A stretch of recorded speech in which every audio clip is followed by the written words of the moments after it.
Madame, Monsieur, bonsoir et bienvenue à cette autre édition de Regard social sur Equinox Télévision. Des souvenirs peinent à disparaître de nos mémoires, des images des catastrophes que connaît notamment le Cameroun presque chaque année à cause des inondations, des éboulements de terrain et des effondrements des immeubles.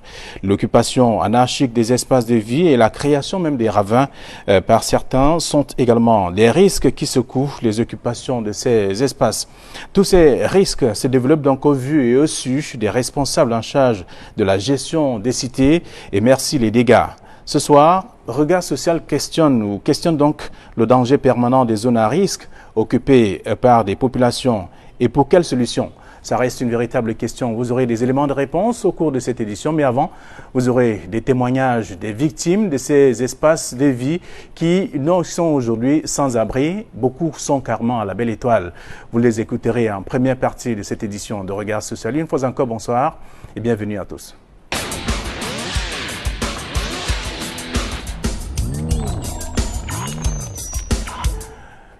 Et pour écouter des témoignages choquants, des témoignages des personnes en détresse, des témoignages des personnes qui ont presque perdu leurs espaces aujourd'hui, qui vivent à la Belle Étoile. Nous avons Joseph Bagnac. Bonsoir et bienvenue. Bonsoir, monsieur. Et vous êtes habitant de Japoma. Bien sûr. Et vous avez acheté votre terrain, c'était en 2010. Exactement, 2010. Voilà, 2010 et aujourd'hui ça fait 10 ans carrément que vous occupez cet espace. Et là, le drain qui vous a chassé de votre domicile vous a trouvé. C'est pas vous qui avez trouvé le drain ou le ravin. Merci. Permettez-moi d'abord de vous remercier au nom des sinistrés dont je suis l'un des porte-parole ici sur ce plateau parce que vous nécessitez de venir à nos côtés pour nous faire entendre nos voix de détresse. En fait, c'est le drain qui nous trouve. Lorsque nous arrivions à cet endroit, c'était un terrain plat. La route de 15 mètres, il passait, véhicules et personnes traversaient sans aucune difficulté. D'accord. Vous permettez que j'introduise également votre voisin, Foutué Honoré. Bonsoir. Bonsoir, bonsoir. Et bienvenue. Vous êtes également dans le même quartier et oui, vous subissez les mêmes atrocités, en tout cas, de ce ravin qui vous a carrément chassé de votre domicile également. Ah oui, et, ça fait pratiquement 9 ans que vous êtes là-bas. 9 ans. Et vous vivez toutes les difficultés du monde. Toutes les difficultés. Oui. Toutes les difficultés. Comme mon voisin vient de le dire, le drain nous a trouvés sur place. Nous sommes vraiment débordés. On a tout fait. Les eaux emportent les maisons. Les eaux emportent les maisons. Depuis que le génie militaire a fini les travaux, a mis le goudron et est parti, a déversé les eaux au quartier. Ça nous casse les maisons, ça nous casse les maisons. On vit en l'air. Oui. Alors, vous dites que c'était un passage, une voie normale, et aujourd'hui, il n'y a plus moyen de traverser. C'était une route de 15 mètres de large. Oui. Aujourd'hui, elle est devenue une impasse. Qu'est-ce qui s'est passé? Merci. Depuis que la route rond-point Japoma SNEC a mis des rigoles, les eaux ont commencé à ruisseler petit à petit. Et comme la terre, c'est essentiellement le sable, il y a une petite chute qui a commencé vers le bas. Progressivement, ça a commencé à élargir. Dès qu'on a connecté toutes les rigoles, un gros trou s'est fait creuser. Tout de suite, nous avons alerté les autorités de la place. Une seule saison, il y a eu éboulement de terre. Beaucoup de maisons se sont fait emporter par les eaux. On a essayé par nos moyens naturels, des sacs, des roues, rien. Dès que cette pluie tombe, tout part. Dès lors, nous avons perdu le sommeil. Tout le quartier est debout. Dès qu'il y a une seule goutte de pluie, parce qu'il y aurait tout de suite inondation, on ne sait pas de quel côté la maison va partir. Tous nous sommes dehors. Alors, vous dites bien qu'on a orienté le passage des eaux, on a dévié tout cela en direction de votre quartier, sans véritablement savoir s'il y avait des gens qui occupaient des maisons en contrebas de cet espace. La route devait nous apporter le sourire, maintenant la route nous apporte plutôt les pleurs, les lamentations. nous sommes tous en détresse. Si ces eaux avaient été canalisées ou drainées, ceci ne devrait pas arriver. Plus l'eau chute, plus ça creuse, plus le ravin s'agrandit. En une seule pluie, il y avait une évolution de plus de 20 mètres. Tout ce que vous avez vu là, c'est une seule saison.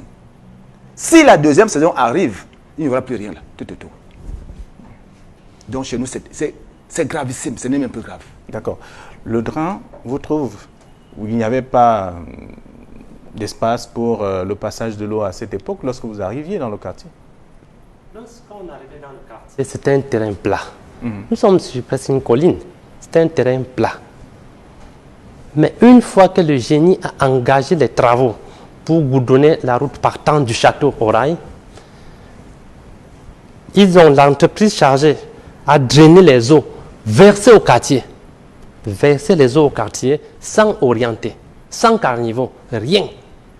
C'est comme ça que ça crée sa route. Ça crée sa route avec tous les dégâts. Est-ce que vous avez signalé lorsque l'opération a été menée, dès le départ? Au départ, on était content pour l'arrivée du goudron. Mais les premiers trous qui sont signalés, on croyait qu'avec les sacs, avec les roues, avec les investissements humains du quartier, on pouvait coller. 2, 3 grosses pluies, un trou signal en bas, fait chuter la première maison. Du coup, on engage les écrits. Ça, c'était un directeur d'école, c'est mon voisin. Avec le chef de quartier, on écrit au maire, on écrit au sous-préfet, on écrit au délégué du gouvernement, M. Tonnet. Il a même fait des descentes sur le site plusieurs fois. À l'époque, oui. À l'époque. Après, les plus renverses des maisons, il y a eu plusieurs descentes. Ils sont descendus. Bon, c'est comme s'ils venaient seulement se moquer de nous. C'est plutôt un site touristique pour eux. On peut passer une semaine sans qu'une délégation ne descende sur le lieu, prendre des photos, et puis alors là, les maisons tombent par derrière, ce n'est pas leur affaire là-bas.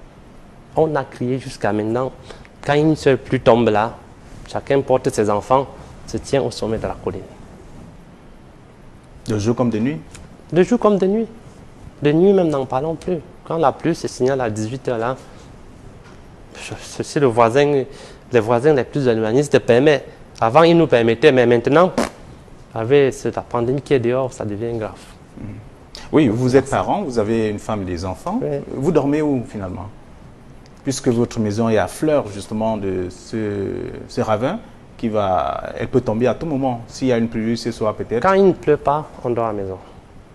Quand il pleut, ou bien quand la pluie s'annonce, les voisins, on est déjà ensemble là, on s'accroche vers leur domicile. Quelles sont les réponses que vous avez reçues de ces autorités, puisque vous leur avez adressé des courriers pour présenter la situation, le danger qui plane? Oui, tour à tour, nous avons saisi, commençant par le chef du village, monsieur le sous-préfet, monsieur le maire, ampliation préfet, le gouvernement dans le temps. Tous ont fait des descentes. Le maire actuel de la 3e est venu, et récemment aussi le maire de la ville vient de faire la descente. Tous disent presque la même chose, mais sans nous convaincre. Ils disent quoi? En principe, ils ne causent même pas avec nous, mais ils causent aux hommes qui seraient chargés de faire des travaux. On capte seulement des informations par hasard. Parce qu'ils ne nous ont jamais dit quelque chose de concret. On ne sait pas s'ils font quelque chose ou pas, ou alors même comment. Les CC que nous sommes n'avons aucune information crédible. On vit des rumeurs. Les uns disent qu'on casse, d'autres disent qu'on ne casse pas. Ça passe ici, ça passe là. Nous n'avons aucune connaissance sur ce qui va se passer. Ni le moment. Voilà les problèmes qui s'annoncent encore. Nous sommes dépassés. Ils promettent qu'ils vont faire. Ils vont faire quoi? Quand et comment? Nous ne savons rien. Alors, c'est juste la première saison de pluie qui s'annonce. Creusé autant de mètres C'est une seule de profondeur. saison. Oui. C'est à 20, 25 ou à 30 mètres de profondeur. Une seule saison. On a observé. Voilà, c'est le deuxième qui s'annonce. Vos enfants sont où? Ils sont à des badantes chez un cousin qui habite hors, une soeur, ainsi de suite, dans la famille, comme ça, en désordre. Et c'est jusqu'à quand?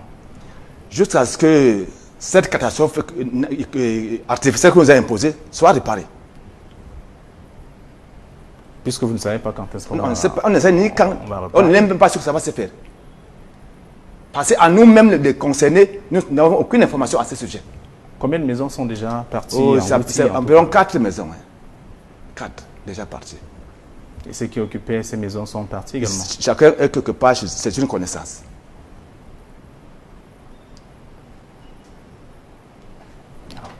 Les voisins qui sont fatigués de vous accueillir, vous l'avez dit. Oui, ils sont fatigués. C'est tout un problème également. Vous êtes obligé d'aller dans un autre quartier. Où? D'aller où? Où à Douala pour aller où? Quand on parvient de sortir d'une location, il faut encore aller dans un autre quartier. Où habiter où? En bas de l'arbre? Ce n'est pas facile. Ce n'est pas facile. Ce n'est pas vraiment facile. Lorsque vous discutez avec vos enfants qui n'arrivent plus à jouer, vous leur dites quoi? Que le risque est là et qu'il faut plus aller à côté? Ils ont vu tout ça venir. Hein. Ils ont vu tout ça venir. Ils ne passent même pas à côté. Bon, ils ne regardent même plus ça. Ils regardent. Leur rêve, c'est qu'on quitte de là. Hein. Parents, papa, quittons d'ici, allons ailleurs. Ailleurs, c'est où? Ça, on ne sait pas. On ne sait pas. Alors, ce rabbin n'est pas que dans votre quartier. Vous savez bien que Douala 5e est réputé comme étant l'arrondissement qui a le plus grand nombre de zones à risque pour ce qui est de la ville de Douala. Vous le saviez, peut-être pas. C'est un travail qui a été fait il y a 2 ans aujourd'hui et qui a démontré que Douala 5e a le plus grand nombre de zones à risque. Et les ravins, on en compte à l'appel carrément dans cette partie. À l'Orbessieux aussi. Vous êtes allé à l'Orbessieux, vous avez vu? Je ne suis pas encore parti. Déjà, le drain qui est à côté de moi me préoccupe tellement que aller voir pour l'Orbessieux, je ne sais pas. Je ne sais pas si je ne peux pas. Je pourrais y piquer une crise là-bas. Hein. Je préfère. On se contente de pour nous, on observe, on observe. Croyons trouver une solution, mais. Alors, hier, le maire de la ville était dans votre quartier. Qu'est-ce qu'il vous a dit? Le maire de la ville, comme ses prédécesseurs, ne rencontre jamais des habitants. Ils viennent avec les gens chargés de faire des travaux. Nous, habitants qui sont victimes, ne connaissons rien. C'est nous qui formulons les requêtes, nous n'avons pas de retour comme réponse. On voit seulement qu'ils atterrissent, c'est ce qui nous fait comprendre qu'ils reçoivent nos requêtes. Donc ils ne communiquent pas avec nous.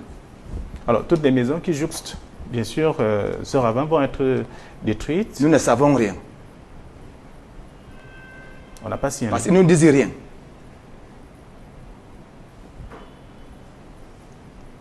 Nous sommes comme pour les laisser en compte.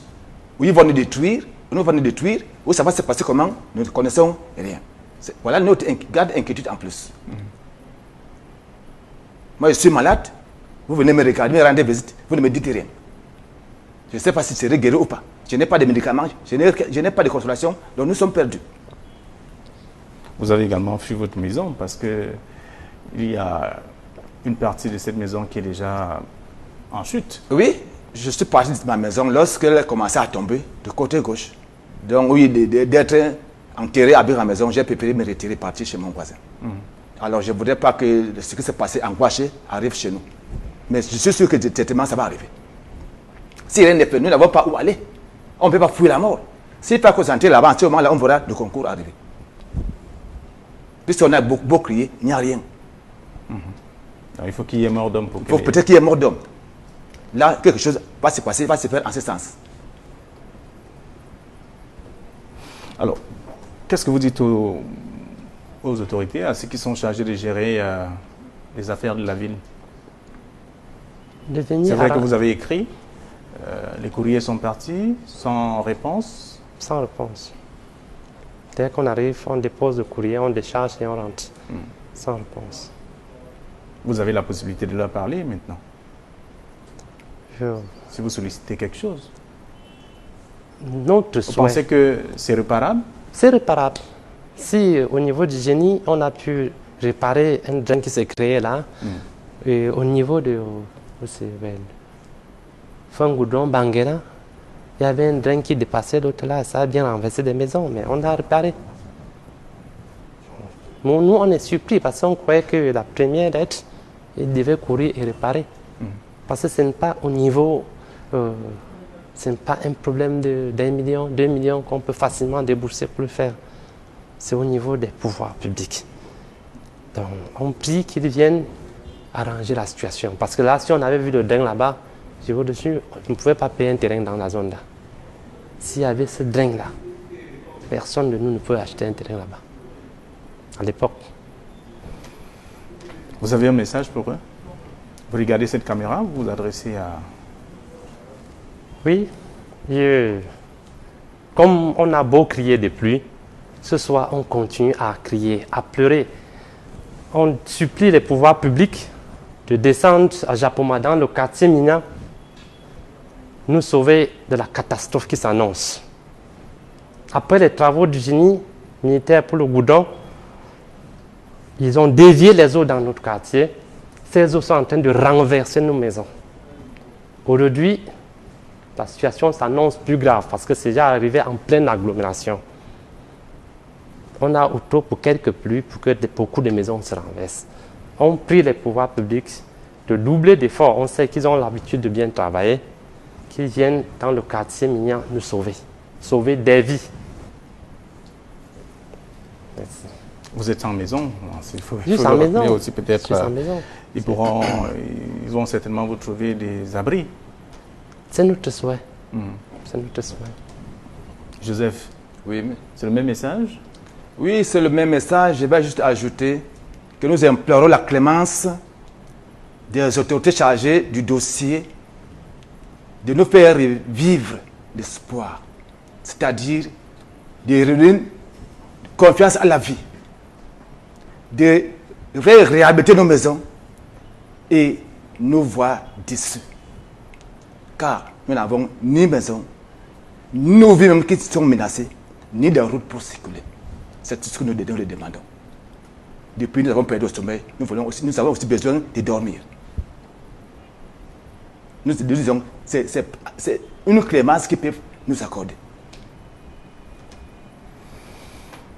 Les voisins vont se fatiguer de vous accueillir. Ils sont même déjà fatigués. Nos affaires sont éparpillées dehors. On ne peut pas suivre. Obligé. Tu peux avoir le danger, tu restes avec toute ta famille. Obligé de faire séparer des uns des autres, chacun va quelque part. En attendant que la situation soit remédiée. Joseph Maniac et bien entendu Fautué Honoré sont des habitants du quartier Japoma. C'est une localité qui connaît beaucoup de soucis malgré la route. La route qui est désormais bitumée, vous avez la possibilité de voyager ou alors de vous déplacer sans difficulté maintenant, sauf que vous n'avez plus de maison à cause de ce ravin qui continue de se fabriquer à la suite des eaux de pluie, parce que c'est la première saison qui a créé tout ce qu'on va vivre en image tout à l'heure. Il y aura bientôt d'autres pluies et vous serez davantage en difficulté puisque vous l'êtes même déjà. On va davantage inviter nos auditeurs et téléspectateurs à suivre bien sûr ce qui se passe pour vous rafraîchir justement la mémoire sur le site. Comment est-ce que ces populations vivent au quotidien? Nous vous invitons à aller découvrir quelques zones à risque, notamment dans la ville de Douala, et des échantillons de ces moments forts qui aujourd'hui ont carrément poussé les habitants à partir de là. Des maisons qui sont également englouties carrément à la suite de ces éboulements de terrain. C'est dans un reportage qui a été réalisé avec une forte équipe, bien entendu, Emmanuel Wapi, Dani Warenzede et Njomo Roger. Nous vous invitons à suivre ce grand reportage et juste après nous allons accueillir nos experts.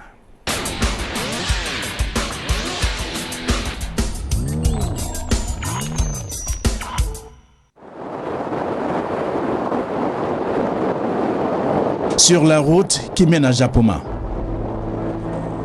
Ça circule comme sur du velours. Des habitants qui jouent sur cet axe routier boivent du petit lait.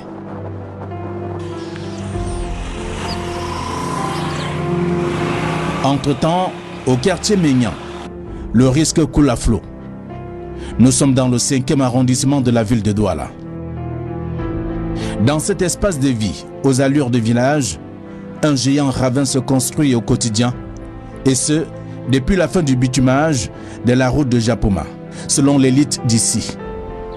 C'était juste une petite rigole, c'était comme les eaux qui ruissellent au quartier à travers les petits écoulements. Tous les eaux ont été canalisées vers mon quartier, de l'amont du côté de la ville de Douala, en amont du côté de la SNEC. Et en face de moi, le quartier Bessengue. Toutes ces eaux, à travers une buse, on les a balancées dans mon quartier. Tous les véhicules, pendant que le génie confectionnait la route, les camions, les piétons, tout le monde avait accès que par ici. Comme vous voyez la route en train de passer derrière moi. Mais au jour d'aujourd'hui, on se rend compte que, après avoir fini de confectionner la route, les eaux ont été canalisées. Ceux qui viennent du petit château, ceux qui viennent du lycée de Japoma. Tous ces eaux se déversent que par ici, là, chez nous. Donc, nous sommes vraiment dépassés avec ce drame que vous voyez derrière moi. La route même est déjà coupée, on ne peut plus traverser pour aller de l'autre côté. Par contre, c'était le passage de tout le monde par ici. Vous-même, vous voyez ces désignations. Tout ça, il y avait les déviations. Les gens sont là. Mais le temps qu'on a envoyé tout l'eau ici, dans le quartier, c'est ça qui nous a créé des problèmes. Maintenant, vous voyez qu'avec tous ces enfants ici, là, si un enfant de chez moi quitte, aller tomber dans l'eau là, je dois aller où? Et si une voiture qui est en haut, il veut descendre. Si c'est frein fini, s'il ne veut pas dévier, il doit aller où? Vous voyez, vous avez vu comment les enfants passent contourner derrière la maison de quelqu'un. Et si par derrière, le matin, celui-là ferme. Les enfants doivent encore aller avant d'aller à l'école Maloulou. Donc c'est que les enfants doivent aller contourner, pas le goudron. Mais je suis en train de vous dire quelque chose. Si on arrange ça, vraiment Dieu, ça doit nous plaire. Vraiment Dieu, on arrange ça pour que les enfants, n'importe qui traverse ça, ça doit nous plaire. Le ravin qui fait perdre le sommeil aux habitants du coin a déjà fait des victimes. Ces bâtisses, désormais au bord de la chute, pourraient lâcher à tout moment avec la nouvelle saison de pluie. Nous sommes déjà dehors en attendant même que les pluies ne commencent. Parce que quand ça serait vraiment là, ça serait grave. J'aime que les petites pluies qui ont commencé là, maintenant on ne dort même plus. Quand la pluie commence là, c'est grave. Regardez comment ça nous inonde partout. On ne dort plus. Et au fur et à mesure, ça ne fait que monter. Quand les pluies là vont vraiment commencer, on va seulement partir d'ici là. On ne sait pas où on va aller avec les enfants. C'est grave ici là. Regardez dans quoi on vit maintenant. Avant on était ici là, le terrain était sec. Maintenant on nous voit comme si on était dans le marécage et pourtant ce n'est pas le marécage. Ce n'est que le haut qui s'est tout concassé là est venu rembler tout le drain. Il n'y a plus moyen de passer. Il n'y a plus vraiment moyen de passer. Alors qu'avant on vivait ici sainement. Mais maintenant c'est déséquilibré. On ne sait même plus où mettre le pied pour passer. Pourtant c'était très bien. Avant d'acheter le terrain on n'avait pas ce problème. Ça fait de cela 1 an et demi aujourd'hui que cette histoire s'est empirée. Hein? Même les enfants qui partaient à l'école, maintenant ils ne parviennent plus à partir. Alors qu'il y a les établissements ici, même traverser le drain pour aller à l'école, il n'y a plus moyen. C'est le drain qui est venu nous trouver. Ce n'est pas nous qui avons trouvé le drain. En achetant le terrain ici, on ne savait pas qui avait le drain. Si on savait qui avait le drain, on ne devait jamais accepter d'habiter ici. Aujourd'hui, nous sommes menacés à cause de notre situation que nous vivons. Nous sommes vraiment dans une période où ça ne va pas. Ça ne va pas. Les enfants traînent là un peu partout. Même pour partir à l'école, quand il pleut, ils ne peuvent plus monter la colline parce qu'il n'y a pas de passage. L'eau coupe la route. Il n'y a pas moyen de circuler. C'est-à-dire que si tu as la possibilité de te tenir sur ta toiture, tu te tiens seulement sur ta toiture. Tu ne peux pas traverser la route parce que l'eau coupe partout là. Il n'y a pas moyen de circuler. Le danger qui plane ici, suite à ce ravin dont la profondeur varie entre 25 et 30 mètres, n'existait pas il y a 2 ans de cela. La canalisation des eaux souillées dans ce quartier dès la fin des travaux de construction de la route de Japoma a fait l'objet des plaintes des populations. Des plaintes qui ont suscité que des descentes des autorités municipales sans solution véritable.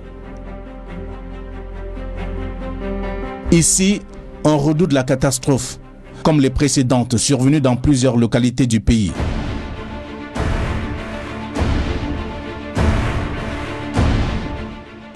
Nous n'aimerions pas que ce qui est arrivé à l'ouest à Gouaché, nous arrivent aussi ici, à Japoma, dans le quartier Manyang. Donc, s'il vous plaît, nous implorons votre assistance pour pouvoir nous aider. Le délégué du gouvernement était là et le super même était sur le terrain. Bon, nous ne savons pas quelles mesures ils sont en train de prendre pour ce problème. Et le temps est en train de passer. Nous avons des enfants qui jouaient parfois ici, mais présentement on peut les laisser, nous sommes obligés de les retenir dans la maison, de peur qu'un enfant puisse se retrouver dans ce ravin, sans toutefois s'en rendre compte. Donc, vraiment, voilà la maison. Tout ça est déjà rongé partout en bas là. Il n'y a même plus moyen de dormir là. Parce que l'eau a emporté toute la terre qui était en bas. Voilà, même de l'autre côté là-bas, partout c'est rongé. On ne sait même plus quoi faire. Finalement, on a essayé de travailler en bas même. Ça ne donne pas. On a tout mis en bas là-bas pour retenir la terre pour que la maison ne s'écroule pas. Rien ne donne. Vraiment, on a peur que ce qui s'est passé à Bafoussam, ça puisse aussi nous arriver. C'est pour cette raison que, vraiment là d'où c'est là, nous dormons seulement là même pas que faire. Parce qu'on ne sait plus quoi, on ne sait pas où s'abriter. On ne sait pas comment on peut abandonner la maison alors qu'on n'a pas où dormir. On préfère dormir là tout en tenant compte que d'un moment à l'autre, ça peut s'écrouler avec nous. Vraiment, on a peur que le cas de Bafoussam nous revienne aussi en cette période-ci. Vraiment, si le gouvernement peut nous aider d'une manière ou d'une autre à trouver une solution par rapport à nos problèmes. Les riverains en souffrent vraiment ce drain-ci. Ça ne va pas. Dans ce malheur qui traumatise les habitants de Ménian, il y a ceux qui profitent du sable stocké en contrebas du ravin pour chercher des moyens de survie. L'arrondissement de Douala 5e, réputé célèbre de par le plus grand nombre de zones à risque dans la capitale économique du Cameroun, laisse transparaître un autre danger au lieu dit l'orbé sous sa paix.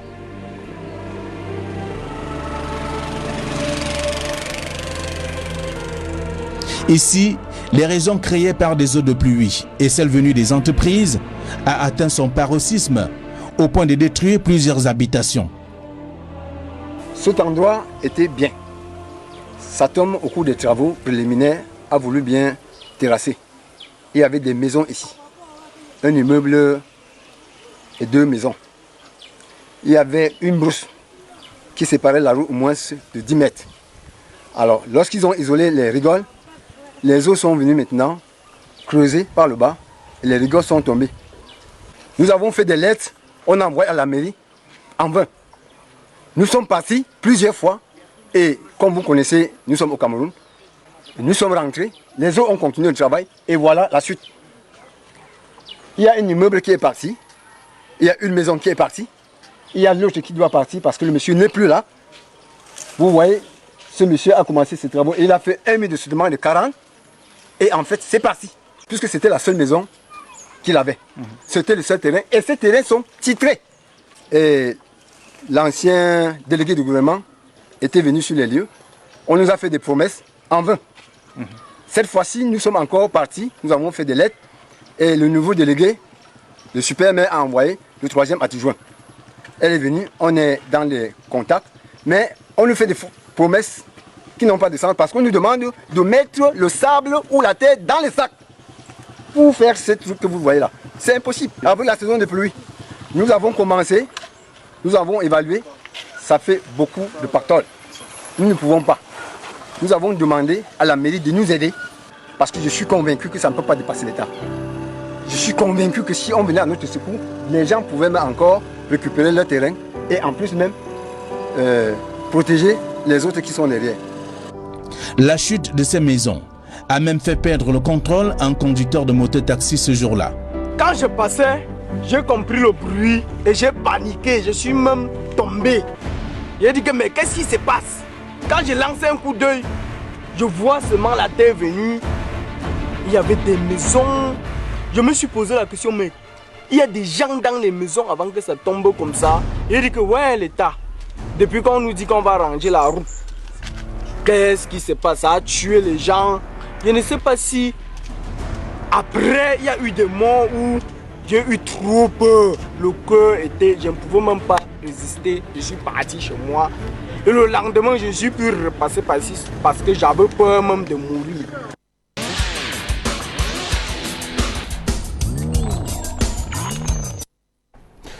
Des zones à risque, on compte en tout cas des centaines dans la ville de Douala, et notamment dans le 5e arrondissement de la capitale économique du Cameroun. Ce sont là quelques échantillons que nous avons voulu souhaiter vous présenter, en tout cas, à la suite de cette enquête qui a été menée sur le terrain avec des populations qui sont aujourd'hui aux abois, qui sont également sans abri. Et vous aurez donc davantage, après ces témoignages, aussi quelques explications avec nos experts que nous avons déjà sur ce plateau. Elie Tchepma, bonsoir. Bonsoir. Vous êtes expert des questions environnementales. Vous avez également travaillé sur la situation géographique de la ville de Douala et même des grandes villes du pays, puisque vous maîtrisez la situation. Vos propositions traînent certainement dans les tiroirs des autorités aujourd'hui. Sans solution, peut-être. Non, je crois que là, vous me donnez un peu trop de pouvoir par rapport aux travaux que vous semblez évoquer. Mais je crois que ça devient récurrent, ce genre de situation. Et chaque fois, je me suis retrouvé sur votre plateau pour parler des mêmes choses. Et je dois me permettre, en commençant, d'avoir une souffrance particulière pour toutes ces populations qui, chaque fois, sont en souffrance. Et la question qu'on pourrait se poser, c'est qui est responsable ?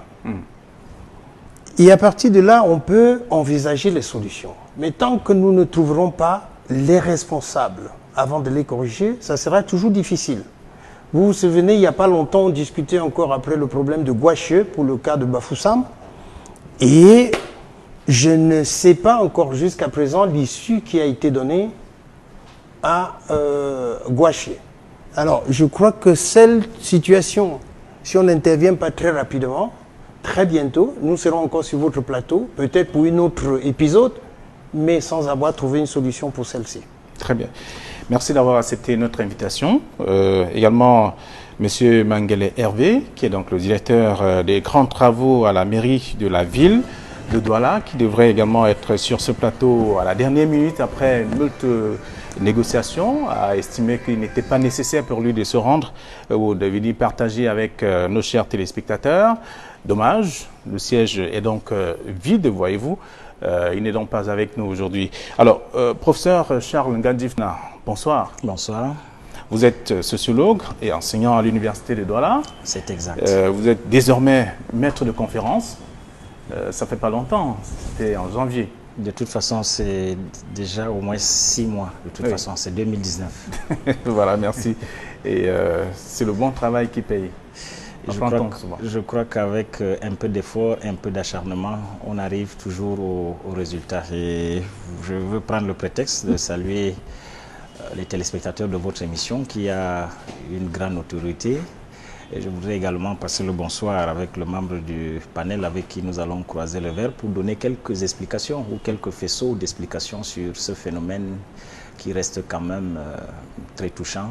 Et je voudrais au passage aussi souhaiter beaucoup de courage à votre équipe dans le travail quotidien. Merci. Mais surtout, peut-être, vous me permettrez d'avoir une pensée particulière pour Samuel Ouazizi, votre collègue, qui serait décédé dans des conditions non encore élucidées. Je voudrais manifester ma sympathie à sa famille. C'est un peu difficile de penser que dans un État gouverné, que la mort devient un phénomène banal. C'est un peu touchant. Donc je voudrais saluer la mémoire de ce journaliste qui serait mort dans l'exercice de sa fonction, dans des situations troubles, dans des situations non encore élucidées, je le disais. Très bien. Merci également d'être venu sur ce plateau. Ça faisait longtemps déjà, vous n'étiez plus passé par ici. Vous avez également suivi ce reportage qui plante le décor de ces zones à risque que nous comptons dans la ville de Douala. C'est vrai que c'est juste l'échantillon. Dans plusieurs d'autres localités, il y en a assez à provision, on va le dire. À chaud, je voudrais dire que c'est assez incompréhensible, c'est assez difficile de soutenir ces images. C'est assez demandé si l'administration camerounaise prend la mesure des crises ou alors des catastrophes que nous encourons. Et c'est aussi assez demandé si dans l'administration, il n'y aurait pas une catégorie de saprophytes ou de charognards qui gagneraient ou qui auraient des profits certains dans des situations de crise. Mais malheureusement, c'est le reflet pâle d'une impotence des capacités responsives de l'État qui devrait donner des solutions à ces populations et peut-être la déliquescence des capacités régulatives de l'État de pouvoir coordonner ce genre d'action. Mais nous constatons amèrement que l'État baigne ou les structures dédiées à l'encadrement des populations dans le domaine baignent dans un laxisme ou alors une tolérance administrative un peu coupable. Alors, Elie Tchemba, vous allez certainement vous répéter, mais ça vaut la peine quand même de revenir sur ces différents cas. Ça, ce sont là quelques deux ou trois cas que nous avons sélectionnés pour vous présenter la situation. Et avec la saison pluvieuse qui démarre, on verra plus encore. Monsieur Flavien, je crois que pour que les téléspectateurs comprennent très bien la chose, il faut se demander pourquoi en est-on là. En fait, si vous prenez une ville comme Douala, nous sommes encore aujourd'hui, après 60 ans d'indépendance, sous la démarche coloniale qui nous a été imposée en termes cadastrales. Si je prends la ville de Douala, au moment où on crée cette ville, et quand les Européens étaient là, le seul lotissement qui avait été fait, c'était de créer un centre commercial, un centre administratif et le reste. Et si vous voyez bien à Douala, il y avait Bonanjo et jusqu'aujourd'hui qui reste la zone la mieux tracée, puisque c'est le lieu où habitaient les colons. Ensuite, on avait Aqua, qui était la zone commerciale, et le reste, c'était les paysans et les villageois. Qu'est-ce qui s'est passé après le départ des Blancs? D'abord, je dois vous dire que dans le cadre de l'aménagement d'une ville de manière normale, ce qui est imposé, c'est de faire une planification écologique. Qu'est-ce que ça veut dire planifier écologiquement? La seule et la plus grande force de la nature, c'est l'eau. Donc, pour occuper l'espace, les aménagistes entreprennent d'abord d'essayer de voir dans un espace donné, peut-être pas vide, ce qu'on appelle un bassin versant. C'est-à-dire qu'on répertorie l'ensemble des cours d'eau, on les situe, on regarde toutes les zones en fonction de leur potentialité et on organise pour avoir des zones d'habitation, des zones industrielles et d'autres, et des zones de culture. Mais qu'est-ce qui s'est passé après le départ de colons? Si vous voyez bien, nous on a un service cadastral partout au Cameroun qui, plus la population augmente, plus vous avez des géomètres qui tous les jours passent où c'est possible, on fait des tracés de 500 mètres carrés, 1000 mètres carrés, jusqu'au moment où on rencontre les marécages, on s'arrête sans avoir rien pensé. Et quand tout ceci est fait rapidement, ça devient un commerce puisqu'on vend les terrains sans assainissement, sans canalisation, sans rien du tout. Et à peine on est installé, où les maisons sont installées, la grande force de la nature qu'est l'eau commence à trouver son passage. Et souvent, on a vu, on chasse l'eau carrément, et on repousse l'eau à une certaine distance, parce qu'à tout moment, l'eau peut revenir. On aurait dû, au départ, canaliser d'abord les eaux. Regardez très bien, quand vous voyagez, vous allez en Europe, vous vous rendez compte que tous les cours d'eau sont utilisés, soit pour le transport, soit pour les loisirs. Ce n'est pas de manière fortuite. C'est tout simplement que tout ceci a été orienté pour permettre de rendre ces eaux parfois économiques, parfois ludiques, et permettre que les gens puissent occuper des espaces qui ne poseront pas de problèmes. Le pire chez nous, c'est que pendant que vos images passaient, je me suis posé des questions. Quand on voit exactement ce qui s'est passé et la stabilité du sol sur lequel on se trouve, on peut se poser la question, d'où vient-il que des gens aient construit dans un milieu pareil? J'ai cru entendre dans le langage d'un intervenant à la télé qu'ils avaient des titres fonciers. Oui. Peut-être que c'est vrai. Mais qui a donné... parce que pour construire à Douala, on demande quand même un permis de bâtir. Qui a donné le permis de bâtir pour qu'il soit là? Je plains quand même le nouveau maire, puisqu'on est aujourd'hui dans la décentralisation. Je le plains parce que je me demande bien comment est-ce qu'il va pouvoir s'en sortir dans ce genre de situation, parce que le foncier tel que vous le voyez aujourd'hui au Cameroun est devenu le grand vecteur de notre pauvreté. Parce qu'en raison de la difficulté de nos activités, c'est devenu un créneau lucratif, comme il tentait de le dire tout à l'heure, où chacun y trouve son compte. Ça veut dire que vous avez des vendeurs de terrain, vous avez les autorités administratives, conformément à la loi, qui doivent intervenir au moment où ça se dispute les histoires de terrain, mais chacun y trouve son compte. Mais les grands perdants, c'est bien sûr toutes ces personnes qui construisent. Alors, professeur, on a écouté des témoignages tout à l'heure. Les premières personnes ont d'ailleurs révélé que lorsque le terrain a été acheté, il n'y avait pas ce ravin. C'est avec les forces, bien entendu, le travail qui a été fait. C'est bien beau, la route passe normalement, le développement suit, mais pour eux, ce n'est pas le développement, c'est plutôt la destruction. Effectivement, je voudrais en rajouter un peu à la belle analyse du copanéliste, mais peut-être pour me démarquer un peu, pour dire si c'est le même reportage que nous avons suivi, il n'est pas davantage question de la qualité des infrastructures, mais plutôt, je crois, un déficit technique relativement aux aménagements connexes qui auraient dû être effectués dans la construction de la route pour essayer de canaliser les eaux. Donc je crois que véritablement, sauf s'il y a peut-être des angles de reportage que je n'ai pas suivis. Donc si la question ou la problématique se pose donc ainsi, il est plutôt question de voir la défaillance des mécanismes des administrations sectorielles qui ont quand même des unités de veille. La question essentielle et existentielle serait que comment on a pu laisser faire, c'est-à-dire laisser construire, ou bien comme il l'a dit, comment on peut arriver à donner un titre, si on a pu donner un titre foncier et certainement aussi des permis de bâtir, ça veut dire que le problème c'est un problème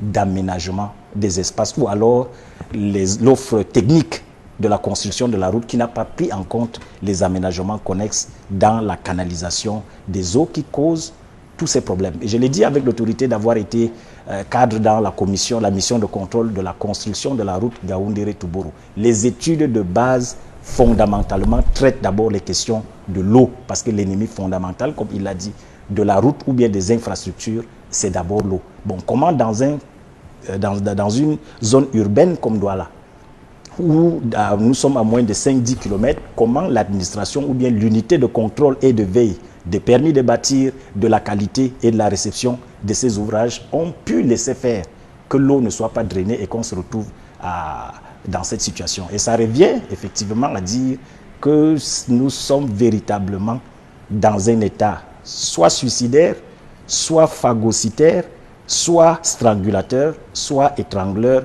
qui ne traite pas véritablement des problèmes de la population. Parce que c'est impensable qu'une métropole comme Douala, qui a une communauté urbaine, qu'on en arrive à ce gouffre abyssal sous nos yeux. Je crois que ça dénote un peu du déplacement du curseur des priorités de population au centre des gouvernements.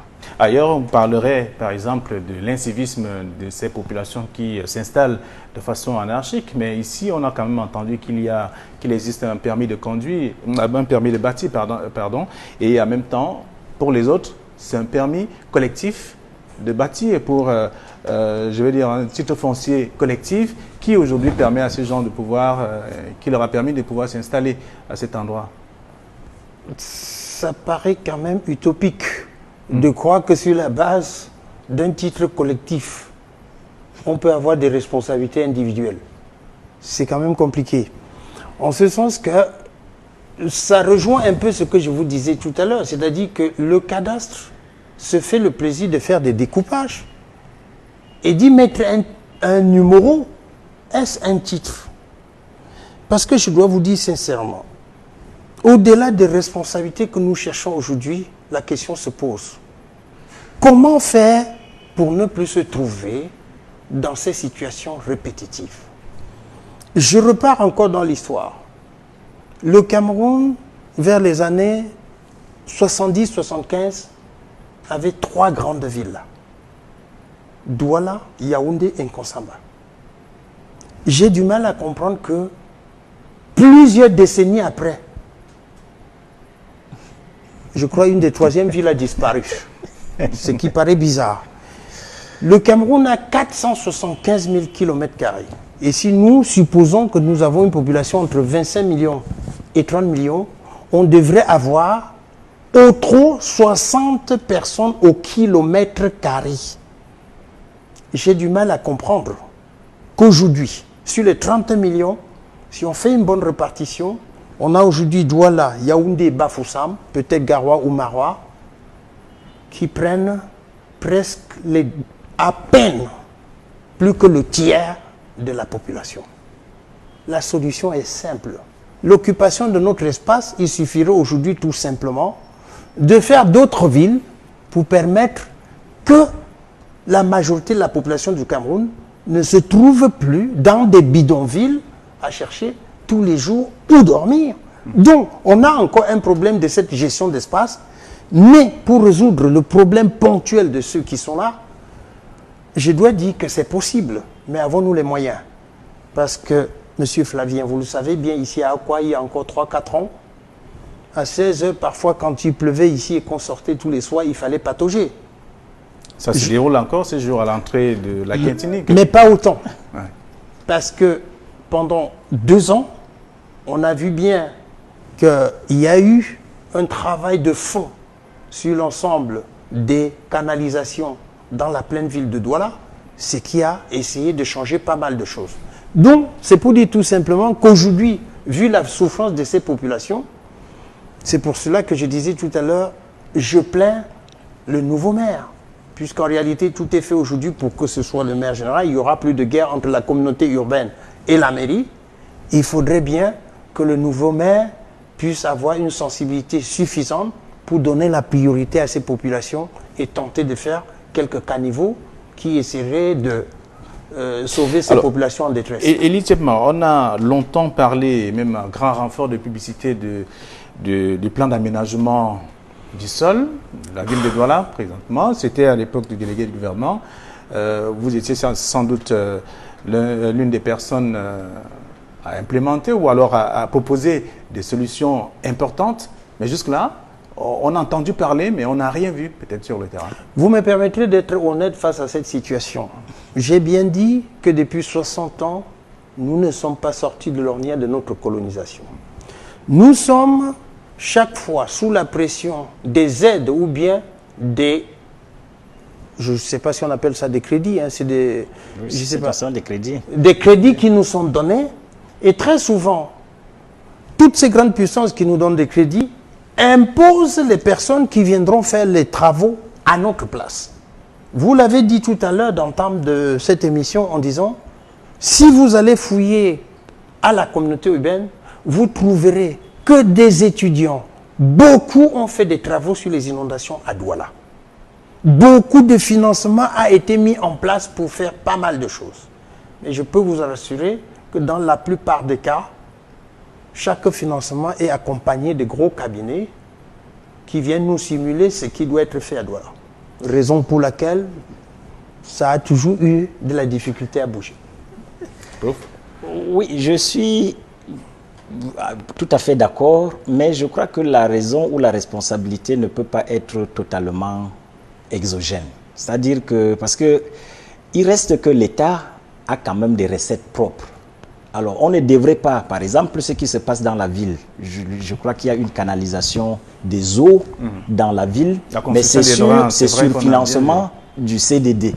Est-ce que la responsabilité est vraiment endogène? Pourquoi l'État en soi ne devrait pas en faire une priorité, puisque nous avons les recettes pétrolières, les recettes douanières, les impositions, ainsi de suite et autres? Pourquoi les financements ne peuvent pas être internes? Parce que, bien avant bien sûr. Certes, pour les grands travaux, le pont de Douala, ainsi de suite et autres, on peut comprendre les tractations qu'il y a derrière ce marché qui sont passées, mais véritablement, les raisons et les causes profondes sont plutôt endogènes. Comment on peut laisser faire? Comment on peut laisser contrôler? C'est dire donc que l'État a une vision soit nombriliste, soit l'État manque de perspective, soit elle a un plan de développement qui est rachitique, ou bien qui est nain, ou bien qui est chétif, des deux choses, ou de ces trois choses, l'une. C'est impensable que dans une ville, une métropole comme Douala, où il y a des ministères sectoriels, le ministère de développement urbain, une communauté urbaine, et que cela se passe à 5 km, mais je crois que même dans une perspective de la mort kilométrique, imaginez donc si le problème se posait à 100 ou à 100 km. Ça veut dire que l'État est totalement ignorant de ce qui se passe. Si l'État n'est pas en mesure de régler les problèmes ponctuels, les problèmes qui sont proches et qui sont quand même d'une certaine crucialité, parce que ça engage quand même la vie des hommes. Puisque nulle part dans le reportage, j'ai eu dans la perspective de la préparation de cette émission à suivre, je crois que c'est la 3e adjointe au maire, je crois qu'il n'y a jamais eu un problème posé en termes de défaillance, soit de titre foncier, soit de permis de bâtir. Donc il ne s'agit pas de construction peut-être anarchique dans des zones qui ne sont pas dédiées. Et si c'était le cas, c'est de la responsabilité de l'État d'arrêter ces constructions, mais pas laisser faire. Donc véritablement, il y aurait un calcul mesquin, mercantiliste, de voir qu'il y ait une catastrophe, et à ce moment, on verra sortir de toutes les fourmilières la direction de la protection civile, la communauté urbaine, les communautés d'arrondissement, ainsi de suite, pour peut-être le partage de ce qui relève des prébendes. Donc, c'est un état véritablement prébandal ou alors prédateur que nous vivons en ce moment. Alors, on l'a relevé il y a un instant, ce travail qui avait été fait il y a environ 3 ans aujourd'hui, qui faisait l'état des lieux de ces ravins dans la ville de Douala, et c'est l'arrondissement de Douala 5e qui s'est avéré comme étant l'arrondissement le plus à risque en termes justement de ces zones à risque aussi. Alors, jusque-là, quelques-uns ont été, je voudrais dire quelques zones à risque ont été aménagées à quelques exceptions, mais maintenant, il y a d'autres qui se créent, pas forcément parce que les populations sont arrivées, mais plutôt ce sont ces ravins qui ont trouvé les populations. C'est le cas de Japoma aujourd'hui. Ces gens qui arrivent, qui achètent leur terrain et qui s'installent aisément parce qu'on a orienté le passage des eaux sans véritablement savoir s'il y a des gens qui habitent à la suite ou alors au niveau de la chute de ces eaux-là. Mais on voit bien le malheur aujourd'hui des populations qui sont sans abri et des maisons qui sont pratiquement en chute libre. C'est un risque permanent. On l'a vu à l'ouest, on l'a vu également dans plusieurs autres régions du Cameroun. Est-ce qu'il faut attendre qu'il y ait des morts pour qu'on sorte l'artillerie lourde, comme on voit souvent? Monsieur Flavien, je crois que là, vous reposez la question d'une gestion de la cité. Gérer, c'est allouer les ressources de manière optimale en vue d'atteindre des objectifs. Quel que soit ce que le prof ou moi, technocrate, on peut dire ici, on dit ce qui est dans l'utopie mentale que nous avons. Mais ceux qui doivent allouer les ressources, c'est bien les politiques. Et on alloue les ressources sous contrainte. Et c'est eux qui perçoivent les contraintes au moment de décider. Toute gestion signifie planification. Et je vous ai dit d'entame que la gestion de l'espace, c'est la planification écologique. Est-il normal que chaque année en saison de pluie, on se pose la question, qu'allons-nous faire? Ça veut tout simplement dire, et c'est pour cela que je dis, j'ose espérer que la nouvelle configuration donnée aux différentes grandes villes, avec des maires, qui sont des maires qui dominent la situation, parce que le prof a dit quelque chose tout à l'heure. Vous savez bien, on peut plaindre les populations qui occupent, même si c'était de manière anarchique. Il a parlé de la sécurité publique. Il doit quand même y avoir, au niveau de l'administration, un service capable d'empêcher d'occuper des zones susceptibles de créer des morts. Et c'est pour ça que je vous ai dit au départ, qui est responsable de quoi? Alors, on a vu à un certain moment des plaques qui signalaient des zones à risque interdites de construire ici.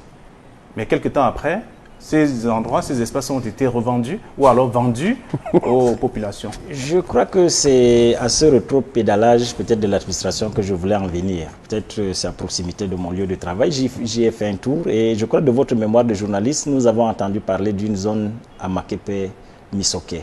Mais faites-en un tour ces derniers jours, vous voyez que les maisons ont commencé à repousser, alors que véritablement c'est une zone marécageuse, bien établie, bien visible, bien patente. Donc je crois qu'il y a un peu un clair-obscur ou une sorte de nébuleuse qui entoure cet accès soit à la terre, soit il y a des gens qui tireraient des bénéfices certains de ce cafouillage-là. Et puis ce n'est pas surprenant, une étude un peu plus aiguë de l'accès à la terre ou bien des titres fonciers existants vous permettrait de comprendre qu'il y a des citoyens qui sont des fonctionnaires ordinaires, mais qui auraient 100, 150 titres fonciers. Donc je crois que cette question d'accès à la terre est véritablement au cœur de beaucoup de problématiques, de beaucoup d'avantages, de beaucoup d'intérêts. Et là, il faudrait également le signaler. Donc, il apparaît comme une sorte de voracité ou de cupidité d'une certaine classe, parce que dans une position d'octroi ou d'accès de terre, aller poser la question sur les portions de terre vendues ou alors les titres fonciers qu'aurait eu un sous-préfet, un préfet ou un gouverneur qui est passé dans la ville, je crois que vous comprendrez que c'est véritablement une nébuleuse où personne ne voudrait qu'on fasse la lumière, il faudrait plutôt fonctionner dans ce clair-obscur. On aurait bien souhaité avoir le directeur des grands travaux de la mairie de la ville pour nous expliquer quel est le projet, parce que des promesses ont été faites. Hier encore, il y a quelques heures, le maire de la ville était sur les lieux. On l'a aperçu, discuter avec d'autres responsables, mais sans avoir posé une seule question aux habitants du coin. Et on a entendu des... Moi, je crois qu'il faut pas... Enfin, si on va à la communauté urbaine, vous allez fouiller dans la communauté urbaine, vous allez trouver qu'il y a du boulot qui est fait pour Douala. Il existe des plans d'occupation du sol. Les plans faits, est-ce que les responsables gèrent de manière logique ce qui a été fait comme travail sur du papier? C'est là où la question se pose. Je crois que si nous continuons à discuter ainsi jusqu'à la fin de cette émission, on n'aura pas peut-être proposé ou essayé de voir qu'est-ce qu'il faut pour faire sortir des populations comme celle-là de cette situation. Nous allons arriver au niveau des propositions. Voilà. Il faut quand même baliser le terrain, comprendre les raisons pour lesquelles on continue d'enregistrer ces mêmes cas. On enregistre tout simplement parce que, comme il a dit tout à l'heure, et je l'ai répété, le foncier est devenu l'activité la plus lucrative du Cameroun, où chacun y trouve son compte, et en particulier, comme il disait tout à l'heure, les autorités, puisque c'est eux qui arbitrent. La loi impose que pour un problème foncier, vous avez le sous-préfet qui doit intervenir, et parfois quand c'est dans des zones rurales, le chef et ses assistants. Alors vous voyez que très souvent, ça devient un débat de cupidité, comme il disait tout à l'heure, et on impose même parfois des gens à s'installer où ce ne serait pas possible de s'y installer. Voilà. Je voudrais quand même, c'est vrai que nous n'allons pas verser trop dans le pessimisme ou bien dans le défaitisme. Pour ceux qui connaissent quand même un peu la verve et la poigne du super maire de la ville de Douala, qui fut quand même un puissant secrétaire général du ministère de l'Aménagement et du Territoire, je crois que son silence, ce que vous avez dit tout à l'heure, qu'il a regardé, bon, sans poser de questions, bon, le silence est également une forme de communication, mais je crois que c'est quelqu'un qui a le recul, qui a l'assaise nécessaire, et il me semble qu'il a tous les atouts de pouvoir prendre les taureaux par le cornes. Donc je crois que son silence n'est pas un silence peut-être coupable ou bien dramaturgique ou théâtral comme on l'a entendu tout à l'heure, mais c'est quelqu'un qui, je crois, a la mesure de la situation. Et à titre personnel, pour le peu que je sache de M. Bassadine, je crois que c'est quelqu'un qui a vraiment les dispositions à faire avancer la situation. Bon, c'est vrai qu'il y a des circonstances qui peuvent corrompre. L'homme est essentiellement changeant et évanouissant, mais je crois que je crois que sa présence, au moins sur le terrain, témoigne de ce qu'il y a quelque chose à faire. Il a pris la mesure de la situation et comme qui dirait, les grandes douleurs sont souvent muettes. Peut-être c'est à cela qu'on devrait s'attendre. Donc il y a quelques lueurs d'espoir et puis la population doit également lui apporter le soutien nécessaire parce qu'il y a une collaboration qu'il faudra envisager avec cette population. Il ne faudrait pas également baigner dans un radicalisme de rester à tout prix dans ces zones. C'est-à-dire que l'État peut donc, nous avons des espaces, proposer des espaces peut-être de recasement ou alors viabiliser ce milieu pour ceux qui ont voyagé, qui connaissent la Hollande. Mais les villes se développent sur des marécages ou alors même sur des mers. Donc il suffit juste d'un brin de technologie pour le faire. Donc il faudrait que les populations également facilitent la tâche et il faudrait qu'ils se disent en premier et en dernier ressort, c'est d'abord leur vie qui est d'abord engagée. Même s'ils sont clochardisés, s'ils sont vassalisés par l'administration, il faudrait d'abord prendre la précaution personnelle.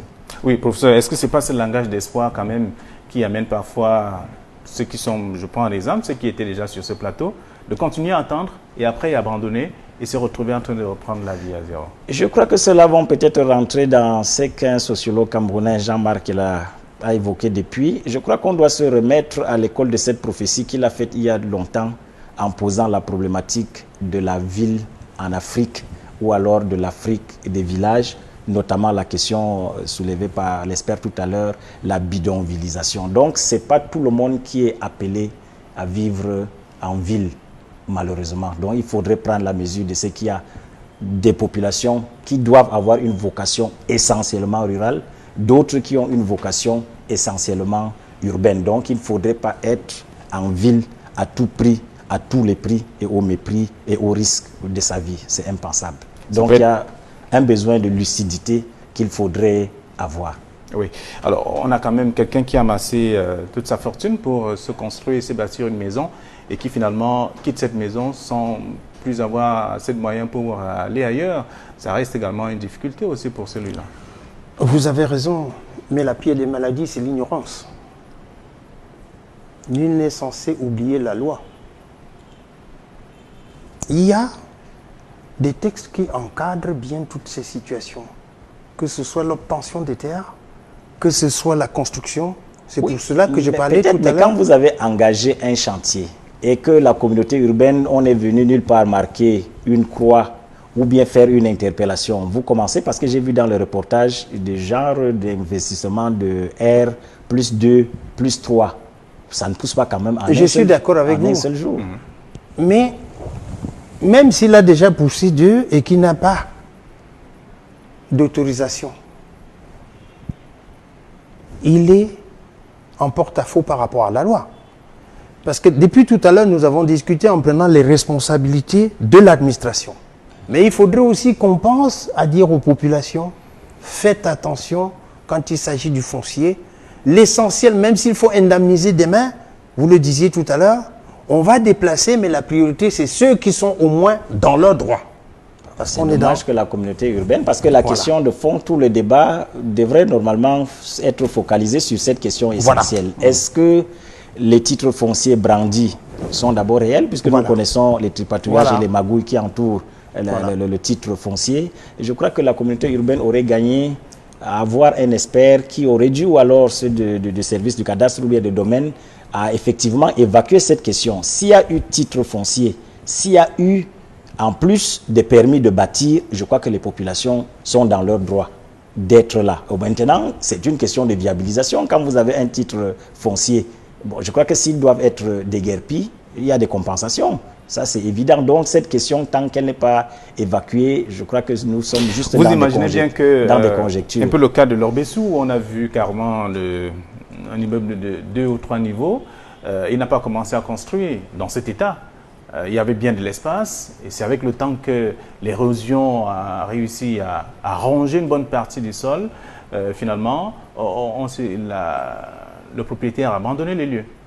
Je crois que ce problème d'eau, je voudrais encore peut-être prendre cet exemple-là, et je crois que c'était un brillant reportage développé sur votre chaîne. Mais une infrastructure comme le deuxième pont sur le Vouri, mais nous l'avons vu tout inondé. Donc ce problème de canalisation, je crois que se pose en termes d'aménagement connexe. Parce que quand il y a un marché, et je l'ai dit encore de la petite expérience des travaux publics que j'ai faite, je crois qu'il y a l'offre administrative, c'est-à-dire que tout ce qui relève de la réglementation, il y a l'offre financière et il y a l'offre technique.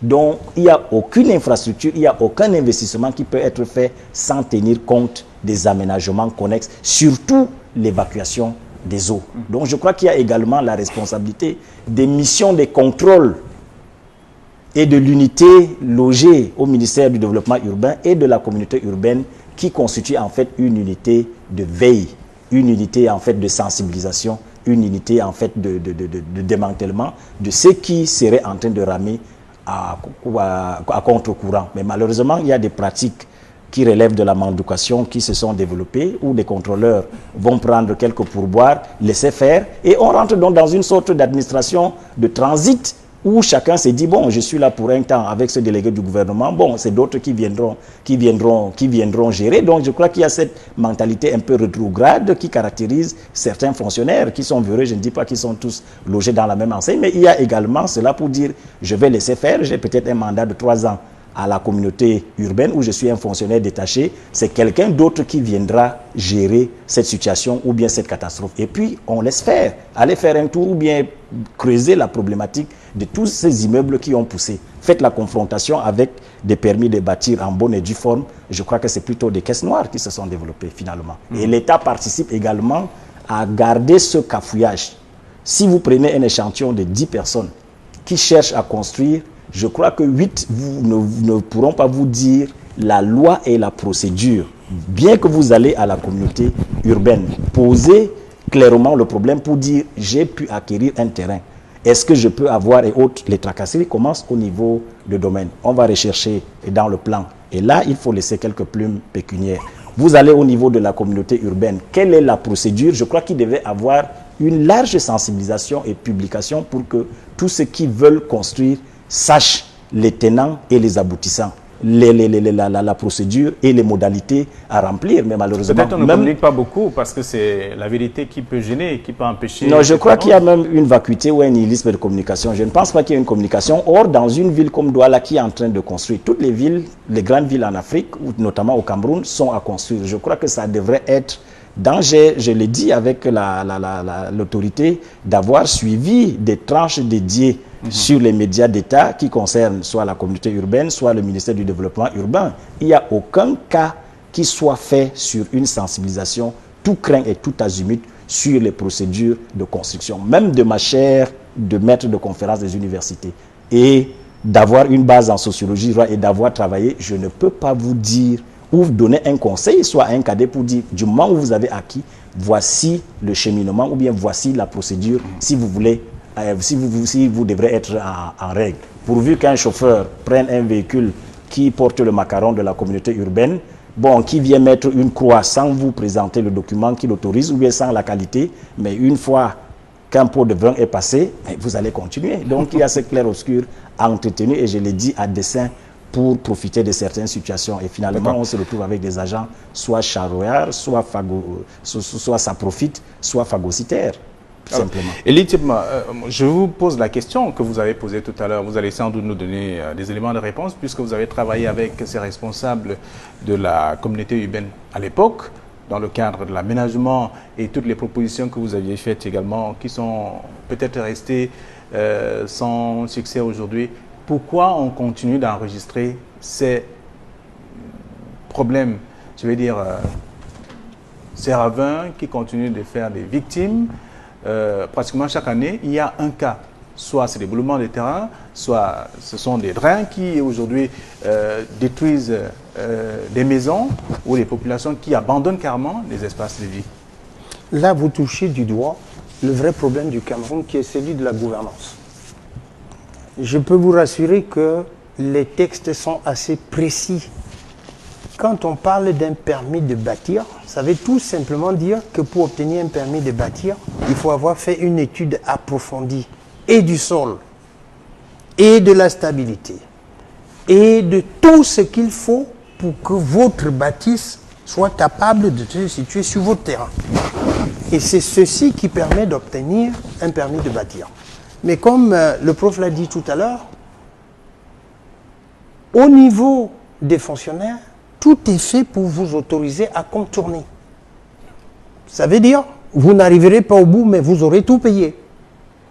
Et voilà le drame dans lequel tombent la plupart. Et comme il a dit tout à l'heure, si vous prenez 10 constructions à Douala, vous aurez au trop 2 qui peuvent avoir un permis de bâtir valable. Cela étant, il a évoqué un autre problème qui est celui du foncier au Cameroun. Il a évoqué tous ceux qui ont travaillé au ministère des domaines, c'est comme ça que ça s'appelle, sont des grands propriétaires terriens. Mais je tiens à rappeler sur l'antenne d'Equinox aujourd'hui qu'il existe dans les accords avec les Allemands pendant la tutelle qui dit qu'au Cameroun, la terre appartient à l'État. Et il est même fixé la superficie maximale qu'un Camerounais doit avoir. Ce qui veut dire que quoi qu'il en soit, tous ceux qui sont aujourd'hui grands propriétaires terriens finiront par le perdre. D'ailleurs, que subtilement l'État, en manque de moyens, a trouvé le moyen de trouver la taxe foncière. Et en même temps qu'on crée cette taxe foncière, vous voyez bien que ceux qui demandent d'avoir leur titre foncier ne l'ont pas, dont entre-temps ils occupent des terrains sur lesquels ils auraient pu payer la taxe, mais qu'ils ne payent pas. Parce que le fonctionnement de l'administration pose problème. Donc, tout ce que nous avons aujourd'hui n'est qu'un problème de gouvernance, parce que je peux vous assurer, quand vous lisez les lois et les textes qui sont écrits, tout permet aux citoyens de se mettre en règle pour éviter tout ce problème. Maintenant, par rapport à des situations comme celle-ci, Gouachieux, ce qu'on va voir aujourd'hui, il faudrait qu'au Cameroun, on songe aujourd'hui, avec tout le vide qu'on a, si vous prenez de l'avion de Maroua ou de Ngaoundéré ou de Garoua, vous passez pour aller directement à Douala, vous allez vous demander où est-ce qu'on est pour que les gens viennent s'agglutiner à Douala. Donc l'État a pour rôle aujourd'hui de créer dans les décennies qui viennent 2 ou 3 autres villes qui permettraient de désengorger et de faire que l'espace soit mieux occupé au Cameroun. C'est la ville économique, c'est pour ça que les gens, qui est comme la part, en tout cas ça attire tout le monde. Non, mais nous avons une ville comme au Nigeria, qui c'est l'actuelle capitale économique, mais je crois que c'est davantage des constructions et des élaborations in vitro. Et je crois que la déconcentration ou la dématérialisation de certains pôles économiques devrait drainer des populations. Ça, c'est une théorie qui est bien connue. Sauf que nous sommes restés dans les élans de la colonisation. C'est les mêmes bâtiments construits, occupés par le gouverneur allemand, qui est devenu une sous-préfecture et autres. Donc, je crois qu'on est resté dans une léthargie et c'est assez demandé 52 ans après l'indépendance.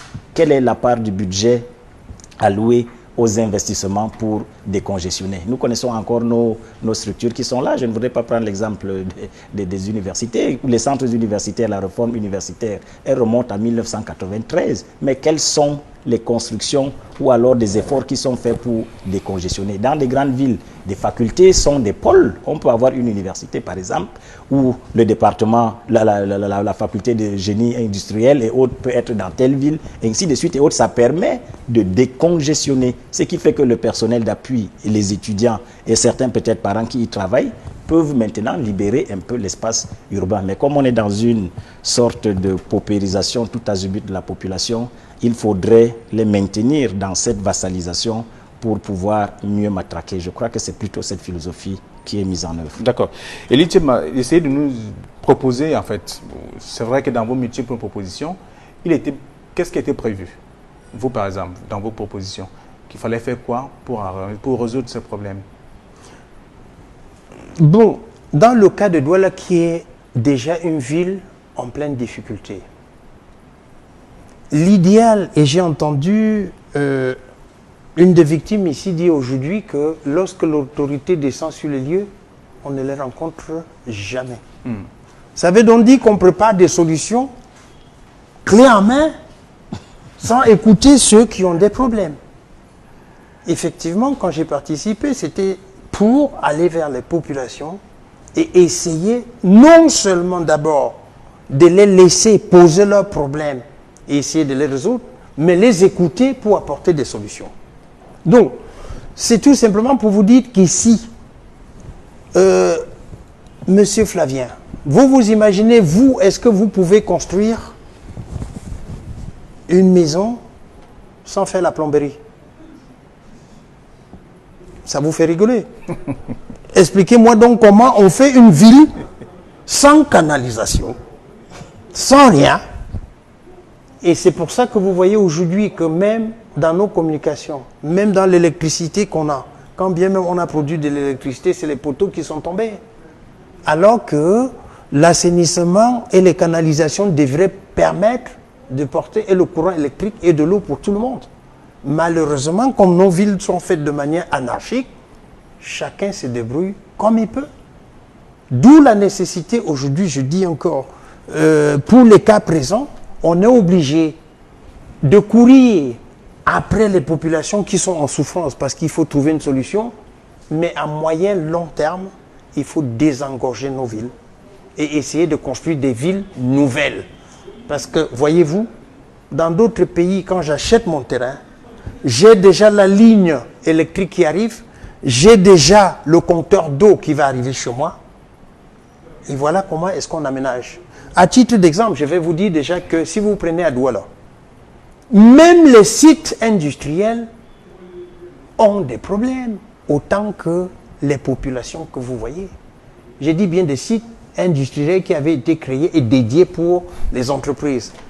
Monsieur Flavien, je peux vous revenir dans l'histoire et vous dire que même les cités qui ont été construites à l'époque bien tracées, je connais bien Cité Sik, je connais bien Cité Verte à Yaoundé,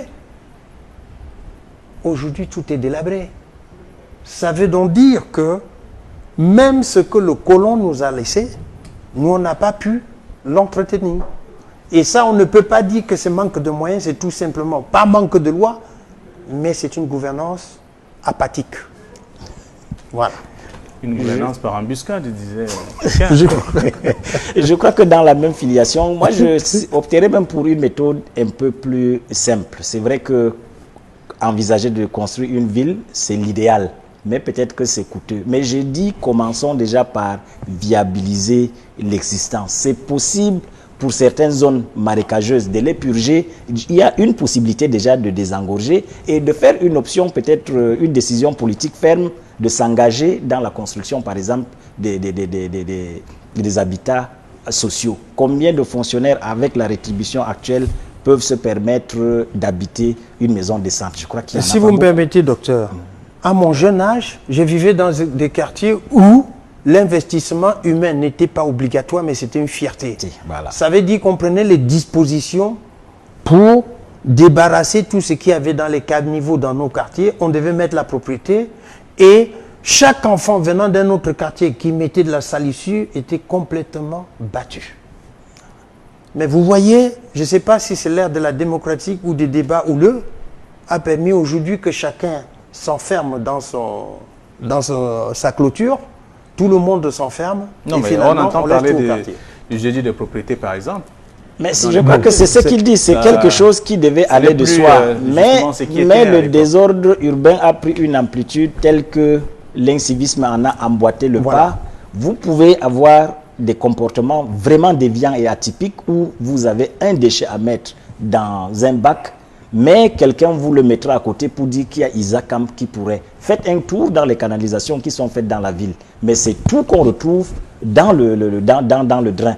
Donc je crois qu'il y a aussi une mentalité un peu rétrograde qu'il faudrait corriger pour les populations. Pour se dire que c'est d'abord nous qui subissons les moustiques, les maladies liées à ces problèmes, les inondations, ainsi de suite et autres. Je crois qu'il y a un peu de patriotisme et un peu de civisme que les populations devraient également avoir. Mais ce civisme devrait respecter quelque chose. J'ose espérer que la nouvelle démarche vers laquelle nous allons, avec la décentralisation, parce que le problème d'environnement, je ne peux m'occuper de la ville que si je me suis déjà occupé de mes alentours. Ce qui signifie qu'à partir du moment où tout est centralisé, on empêche aux individus de s'occuper de leurs alentours. À l'époque, je dis bien, au règne de Haïdjo, il y avait les chefs de quartier qui étaient des chefs même qui pouvaient être capables de donner l'ordre de mettre la propriété partout, de mettre des choses correctement. Vous vous imaginez que moi, vivant dans mon quartier, à Douala, s'il y a une mare d'eau et que je fais venir un engin, je me fais prendre dès le lendemain pour qui m'a donné l'autorisation de le faire. Voilà. Alors, nous sommes sur le plan, nous avons un cas ponctuel, ou alors des cas ponctuels, il faut les résoudre plus vite, la saison pluvieuse démarre bientôt, voilà, elle a même déjà commencé. On voit bien qu'il pleut dans plusieurs villes depuis quelques semaines. Alors, qu'est-ce qu'il faut faire? Quelle est la solution rapide et immédiate pour ces cas que nous avons présentés? Je crois que c'est une intervention urgente et même peut-être impérative qu'il faut, puisque ce sont des populations, il y a des écoles, il y a des investissements, il y a des services sociaux qui y sont. Je crois qu'il n'y a pas autre suggestion qu'une intervention urgente dans ce cadre-là. Nous avons les services de l'État, un laboratoire de génie civil, nous avons le génie militaire, ainsi de suite. De toute façon, il faut juste une volonté politique pour résoudre ces problèmes et comprendre que c'est une vie est vraiment capitale pour un État. Et il faudrait qu'on prenne à cœur les problèmes, les priorités et les conditions des populations. Donc, Douala, nous sommes dans une zone urbaine. Alors, ce ne sont pas des engins ou alors un budget minimal pour résoudre ponctuellement ce problème qui devrait dépasser le Cameroun. De mon point de vue, c'est une intervention et une volonté politique suffirait pour résoudre ce problème. Sur le plan sociologique, il n'y a que des familles qui sont à la belle étoile aujourd'hui. Chacun a déserté son domicile.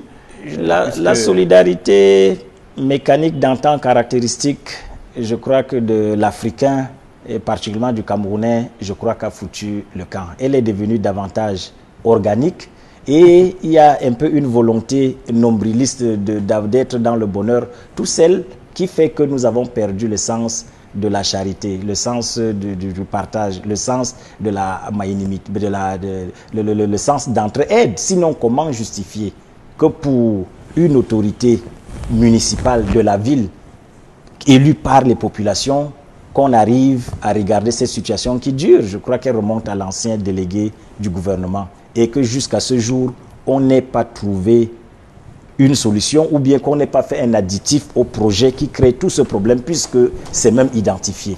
Et on a même la chance de tomber sur des populations qui sont éclairées, qui ont saisi le maire, qui ont saisi le préfet, qui ont saisi, bref, toutes ces autorités. Je crois que ça devrait être mis à profit pour peut-être faire un additif à ce projet qui concerne maintenant les drains et la canalisation de ces eaux. On ne se serait pas retrouvé dans cette situation puisque la genèse est claire. C'est né du projet qu'il y a eu et qui n'a pas su orienter les eaux, puisque ce n'est pas un problème qui remonte à Mathusalem. Donc, une volonté politique, un peu de fort, un peu de sens de patriotisme et de civisme et un peu de sympathie pour l'ordre gouvernant, ce problème peut être réglé pour nous éviter de cas qui se serait passé à l'Ouest. Gadjivna Charles, je rappelle que vous êtes sociologue et enseignant à l'université de Douala et maître de conférence.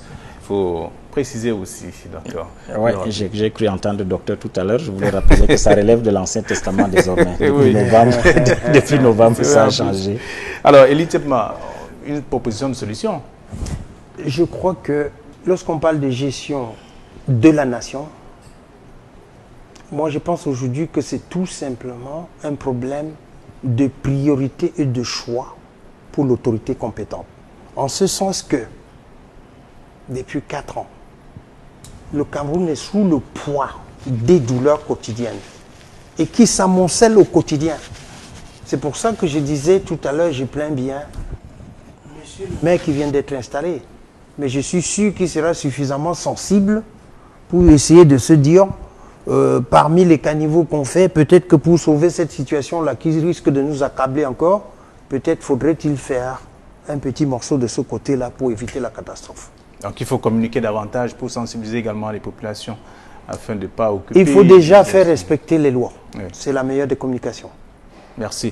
Elie Tchepma, vous êtes expert des questions environnementales. Vous avez également travaillé sur la situation géographique de la ville de Douala et bien d'autres villes aussi. Et avec vos propositions, je l'ai dit, je ne cesserai de le rappeler, qui traînent dans les tiroirs, puisqu'il faut mettre ces propositions en pratique pour éviter également ce qu'on observe aujourd'hui. Merci d'être venu sur ce plateau, partager avec nos chers téléspectateurs. Nous allons évoluer en marquant une pause. Comme vous le savez bien, il y a des cas qui sont déjà passés sur ces antennes. Nous vous rendrons compte au fur et à mesure de la prise en charge de ces différents cas. Juste après, nous allons accueillir Irène Tembe. C'est le premier cas.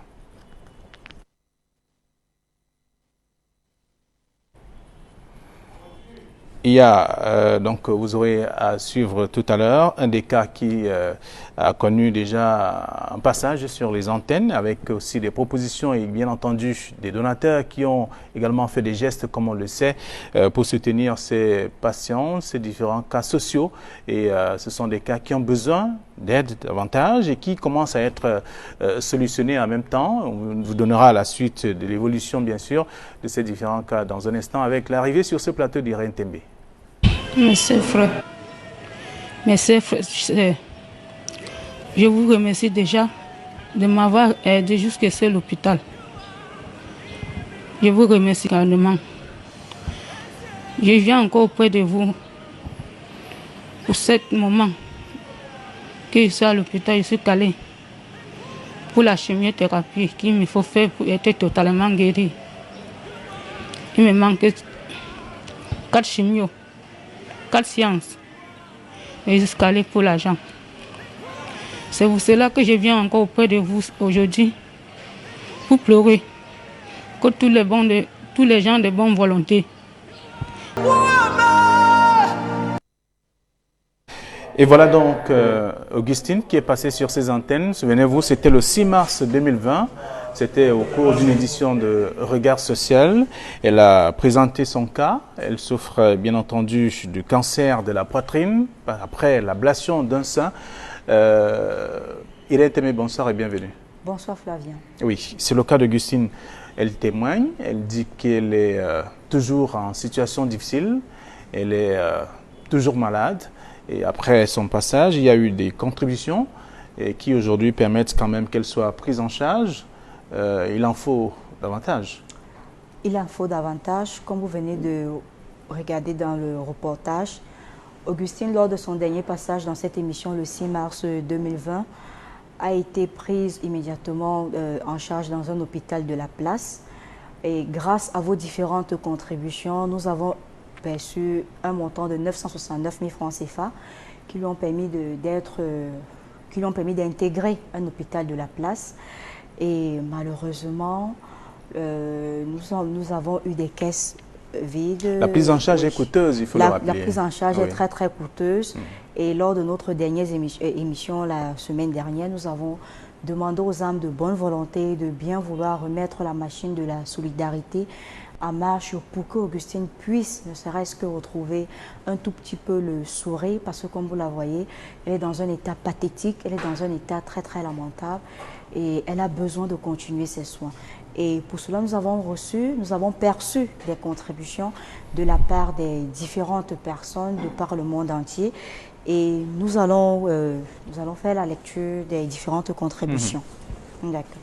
Goumela Ignace, 500 francs. Monsieur Tombe, 5 000 francs. Famille Mbouchoua Yaoundé, 5 000 francs. Madame Tchakounte, 1500. Fokou Ignace, 5 000. Monsieur Tamokin Roger, 5 000. Bienfaitrice, 2 000. Monsieur Tidia, 5 000. Bernadette Siganou, 2500. Maaka, 2500. Maman Jeannette, 1000 francs. Fodje Pierre, 2000. Une inconnue de Bertois, 500. Yoba Bernard, 5000.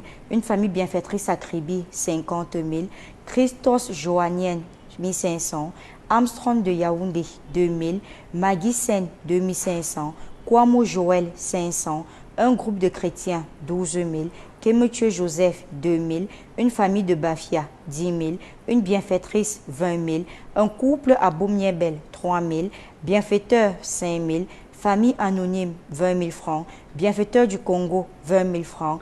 Mama Gonamip, 2 500. Une bienfaitrice, 10 000 francs.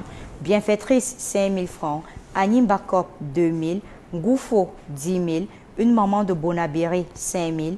Bienfaitrice, 20 000. Association Les Femmes à Joie, 250 000. Bienfaitrice, 35 000. Bienfaiteur, 25 000. Bienfaitrice de Limbe, 75 000. Bienfaitrice, 15 000. Famille Djokou à Douala, 2 000. Madame Folak, 5 000. Djanga Tanga Clarisse Lados, 1 000 francs. Agande Awangwa, 1 000 francs. Une chrétienne de Saint-Joseph, 10 000. Clarisse Kamdom, 1 000 francs. Tienche épouse Tchakounte, 1 000 francs. Kouamotinan, 1 000 francs. Mege Kamdem Gladys, 4 000. Ebenezer de Banga Bakoko, 1 500. Bienfaiteur, 35 000. Une maman Achan et son fils, 15 000. Une chrétienne de Yaoundé, 5 000 francs. Famille Poira, 5 000 francs. Une famille chrétienne à Bepanda, 2 500. Madame Yonkou Nadège, 2 500. Thiago Jacques, 2 000. Gladys depuis les États-Unis, 10 000. Madame Toukam, 2 000. Madame Etende Elise, 5 000. Papa Kangan Désiré, 2 000. Un couple anonyme à Bafoussam, 5 000. Bienfaiteur de Koto Village, 5 000. Jasni Tounou, 12 500. Famille Pango de Douala, 2 500. Evelyne Assondi Siribi, épouse Saptala, 2 000 francs. Laurine Féline Fofé Zébazi, 2 000. Moussaka Mekumba Dieudonné, 4 700. Victoire Kegep, 5 000 francs. Enfant Tchaoué, 5 000 francs. Bienfaitrice, 2 000. Famille Ngatsi Abonaberi, Panjo, 1 000 francs.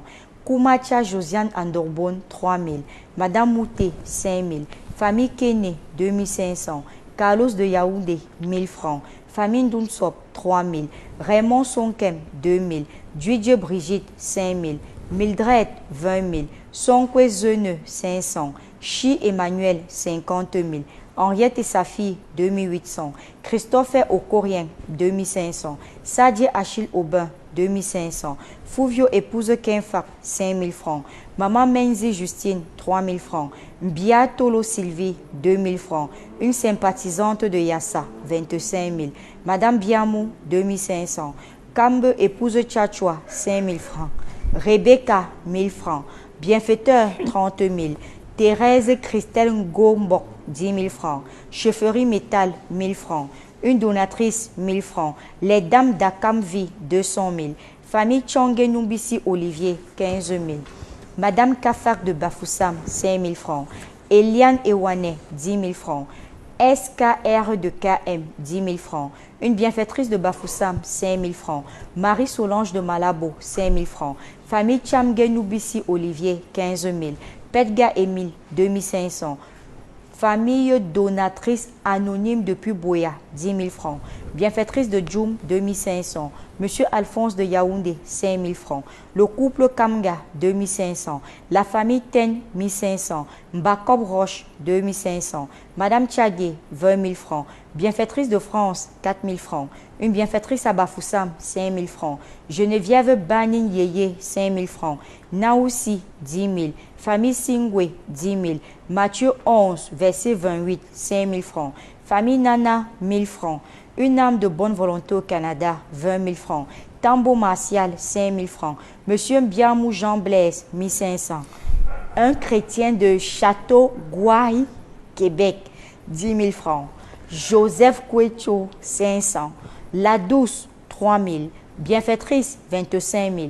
Pemo Francis Simo, 10 000 francs. Pro à Obala, 2 000 francs. Manewa Florencia, 2 000 francs. Sidiki, 5 000. Un grand-père à Bouddha, 2 000 francs. Famille Komba, 25 000. Blondine de Yaoundé, 2 000 francs. Madame Djeya Louise, 10 000 francs. Papa Marcel, 5 000 francs. Solange Gaïa, 3 000 francs. Famille Tomedio Roméo, 2 000 francs. Un couple à Soa Yaoundé, 50 000. Cohabité Micheline, 5 000. Guézan Maurice, 2 000. Madame Tchagé, 2 000. Famille Ndassi à Bonabéry, 5 000. Une chrétienne, 5 000. Félicité, 5 000. Franc Junior, 5 000. Un couple de bienfaiteurs à Kotor, 5 000. Régine, 2 500. Madame Tchépine Marie, épouse Tegia, 5 000 francs. Karine Amand, 5 000 francs. Une famille chrétienne de PK15, 40 000. Une grand-mère de New Dedo, 1 000 francs. Ma Emi, 3 000. Bienfaitrice, 1 250. Chama Daniela, 5 000 francs. Vous pouvez prendre un verre d'eau et continuer juste quelques minutes après. Ça vous permettra de revenir sur les noms de ceux qui ont contribué et qui continuent d'ailleurs de le faire. Pour ce cas, le cas de Augustine qui souffre, comme vous le savez, du cancer du ventre, un cancer du sein. C'est cette situation qui lui a valu d'ailleurs l'ablation de son sein il y a quelques années. Et finalement, elle s'est retrouvée avec un ventre ballonné. Et elle est donc ce soir, en ce moment, et pourrait bénéficier justement d'une guérison dans le cas où tous les moyens sont réunis pour sa prise en charge qui se poursuit depuis quelque temps. À la suite des contributions, une famille chrétienne de PK15, 40 000. Une grand-mère de New Dedo, 1 000 francs. Ma Emi, 3 000 francs. Bienfaitrice, 1 250. Tiama Daniela, 5 000. Alida Choumi Chamba, 2000. Feu Joyota depuis Kony, 2500. Une tata au Gabon, 15 000. Wakap Fleurine, 5 000. Nga Adel, 5 000. Yvonne Djemen, 15 000. Madame Tchagé de Bipanda Douala, 5 000 francs. Bienfaitiste de Kribi, 2500. Famille Bou, 10 000. Régine, 2500. Félicita Yaoundé, 10 000. Lavie Chantal, 1000 francs. Bienfaitrice de Bafoussam, 2000. Madame Matenkam Sophie, 2000. Georges Aimé Tatié, 2500. Brenda Fromanfé, 2000. Mba, 500 francs. Famille Ngimfar de Bafoussam, 5 000 francs. Famille anonyme de Diban, 5 000 francs. Ngiakam Kam Césaire, 30 175 francs. Simplicité, 10 000. Une famille chrétienne de la paroisse EEC de Colbon Ayassa, 5 000 francs. Famille Tayotiam, 5 000 francs. Famille Toumani, 1 000 francs. Une bienfaitrice de la cité verte, 5 000. La famille Chungon Abamenda, 5 000. La famille Méli de Boya, 5 000. William Paul Kamdoum, 5 000. Famille Kayotiam, 5 000. Yvette, 1 500. Madame José, 10 000. Tala Pola Okati Brazzaville, 2 500. Famille Singwe de Lokpom, 10 000 francs. Koupa Didier Wamba Bakop, 5 000 francs. Maman Rose Detoudi, 1 500. Bika Franklin, 5 000. Enfant de Dieu, 2 500. Grand-père Victor de Ndorpassi, 2 000. Alain Ewane Evaris Man, 1 250. Bienfaitrice, 5 000. Une chrétienne, 1 500. Simon Jové, 5 000. Famille Cap-Meni de Berlin, 12 000. Jackie Félicité de paroisse Saint-Françoise d'Assise de Kotor, 5 000. Une bienfaitrice de Newton Aéroport, 60 000. Une famille bienfaitrice à Kribi, 20 000 francs. Alino de Bafoussam, 1 000 francs. Fondation Maïla Noa Hale, 7 000 francs. Famille Tatiézé, 5 000. Kéanfé Emmanuel Ledou à Kekem, 1 500. Famille Kebwa, 5 000. Une chrétienne de Kopchou à Bafoussam, 3 000. Augustin de Fondjome Kwek, 2 500. Bienfaitrice, 5 000. Une famille de Bonabéry, 5 000. Emma, 2 500. Les femmes émergentes du Canada, 40 000 francs CFA. Nous avons au compteur un montant de 1 284 000 francs CFA. Il est à noter que nous avons perçu dans la première manche 969 000 francs CFA. Nous avons dépensé la somme de 969 000 francs CFA et grâce aux contributions de la semaine dernière qui était de 315 000 francs, nous avons actuellement dans notre compte, dans notre caisse, nous disposons de 315 000 francs CFA, ce qui nous permet déjà de continuer dès cette semaine le traitement d'Augustine en comptant toujours sur les âmes de bonne volonté, de bien vouloir remettre la machine de la solidarité en marche via le numéro de téléphone qui s'affiche au bas de votre petit écran, à savoir le 690 50 50 94 ou le 675 35 25 16 et bien vouloir préciser soit par SMS, soit par message WhatsApp, le cas pour lequel vous avez contribué, le montant et le nom que vous souhaitez qu'on puisse lire à l'antenne. Très bien. Alors, il s'agit là des contributions pour Augustine. Augustine qui attend et qui vous tend la main. Vous l'avez d'ailleurs écouté tout à l'heure. Elle attend toujours d'être soutenue pour sa prise en charge qui n'est pas facile. Elle est coûteuse. Il faut beaucoup d'argent pour qu'elle retrouve certainement la santé, puisque c'est ce qu'elle souhaite d'ailleurs et ce que nous lui souhaitons aussi. Et les médecins sont à son chevet pour lui donner tout le nécessaire qu'il faut pour qu'elle retrouve justement la santé. Alors, il n'y a pas que ce cas, il y a également le cas de bébé Chris Michel. C'est un nouveau-né, un enfant qui est né le 1er avril 2020 et qui est pris en charge également dans une formation sanitaire UP. Qui permet aujourd'hui de savoir qu'il a commencé déjà à dormir puisqu'il ne le faisait pas des premières semaines jusqu'à ce que les parents rencontrent les médecins. Les médecins. On peut déjà dire que c'est une bonne nouvelle parce qu'actuellement bébé Chris Michel ne pleure plus. Il dort normalement, il mange normalement et il cicatrise petit à petit en attendant son opération, en attendant ses différentes opérations. On attend un peu qu'il puisse prendre. Il y a plusieurs qui ont été annoncés par les médecins, par des spécialistes, et qui, pour sa prise en charge, il sera question de pouvoir de lui donner la place sous le soleil. Tout à fait. Il devra vivre comme les enfants aussi de son âge, malgré toutes les difficultés. il vivra et il rira. Ouais. Bon, les différentes contributions que nous avons perçues, nous disons déjà merci aux différents bienfaiteurs, aux différentes personnes sympathisantes de par le monde entier, à savoir les États-Unis, la Mauritanie, la Chine, la Belgique, la France, le Gabon, le Congo, la Guinée équatoriale, toutes ces personnes qui ont bien voulu répondre aux cris qu'a lancé ce petit bout de chou ce 9 avril sur ce plateau. Les différentes contributions, la suite de ces différentes contributions sont les suivantes. Lucas Feudjo, le tout Alain Simplice, 32 798 000 francs. Une chrétienne de la paroisse Saint-Luc Nouvelle Source du quartier, 5 000 francs. Une jeune de la paroisse Saint-Luc Nouvelle Source du quartier, 2 000 francs. Une servante de l'Éternel, 5 000. Madame Kandom de Yaoundé, 2 000. Zinke Rosaline de Konsamba, 5 000. Une bienfaitrice de la cité, 5 000. Une famille chrétienne depuis village Bornedis, 5 000. Jean-Claude Kenyé-Foné, 5 000. Don du couple K, 20 000 francs. Une bienfaitrice Bernadette, 5 000 francs. De la part de bébé Déo, 2 000 francs. Une grand-mère Elisabeth de Damas Yaoundé, 5 000. Gakemar, 3 000. Famille Nangwa, 5 000. Une famille chrétienne de Lom, 10 000 francs. Couple bienfaiteur au Canada, 40 000.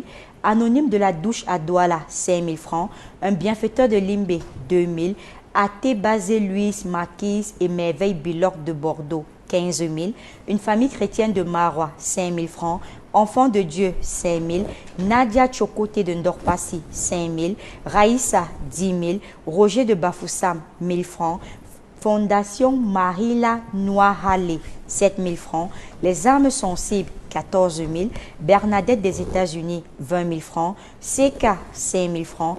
Kéyanfé Emmanuel Ledoux à Kekem, 1 500. La famille Zombou de Douala, 2 500. Bébé Emmanuel Dorothée de Yaoundé, 2 000 francs. Une chrétienne camerounaise à Bata, 5 000 francs. Gola Pek Fred Mussi, 1 000 francs. Madame Claire, 2 000. Une chrétienne de Banenko, 1 000 francs. Marinène Gekam depuis Siméon, 1 000 francs. Israël, 4 000 francs. Aline Solange de Sarmelima, 1 000 francs. Madame Bissot, 5 000 francs. Famille bienfaitrice, 22 000. Grâce des Toa Meki, 1 000 francs. Une famille de Tchan, 10 000. Une dame à la Sikam, 5 000. Marie Mokam, 1 500. Monsieur Kamga, 10 000. Kouto Wambo, 5 000. Dikonge Priso, 5 000. Augustin Mafoto, 2 500. Alain Chinda, 2 000. Madame Zadi à Yaoundé, 5 000. Madame Tienche Ariane, 1 000 francs. Une âme sensible de UCB à Banga, 2 000. Karine, 3 000. Une chrétienne à Yaoundé, 2 000. Un chrétien de Chilo, 1 000 francs.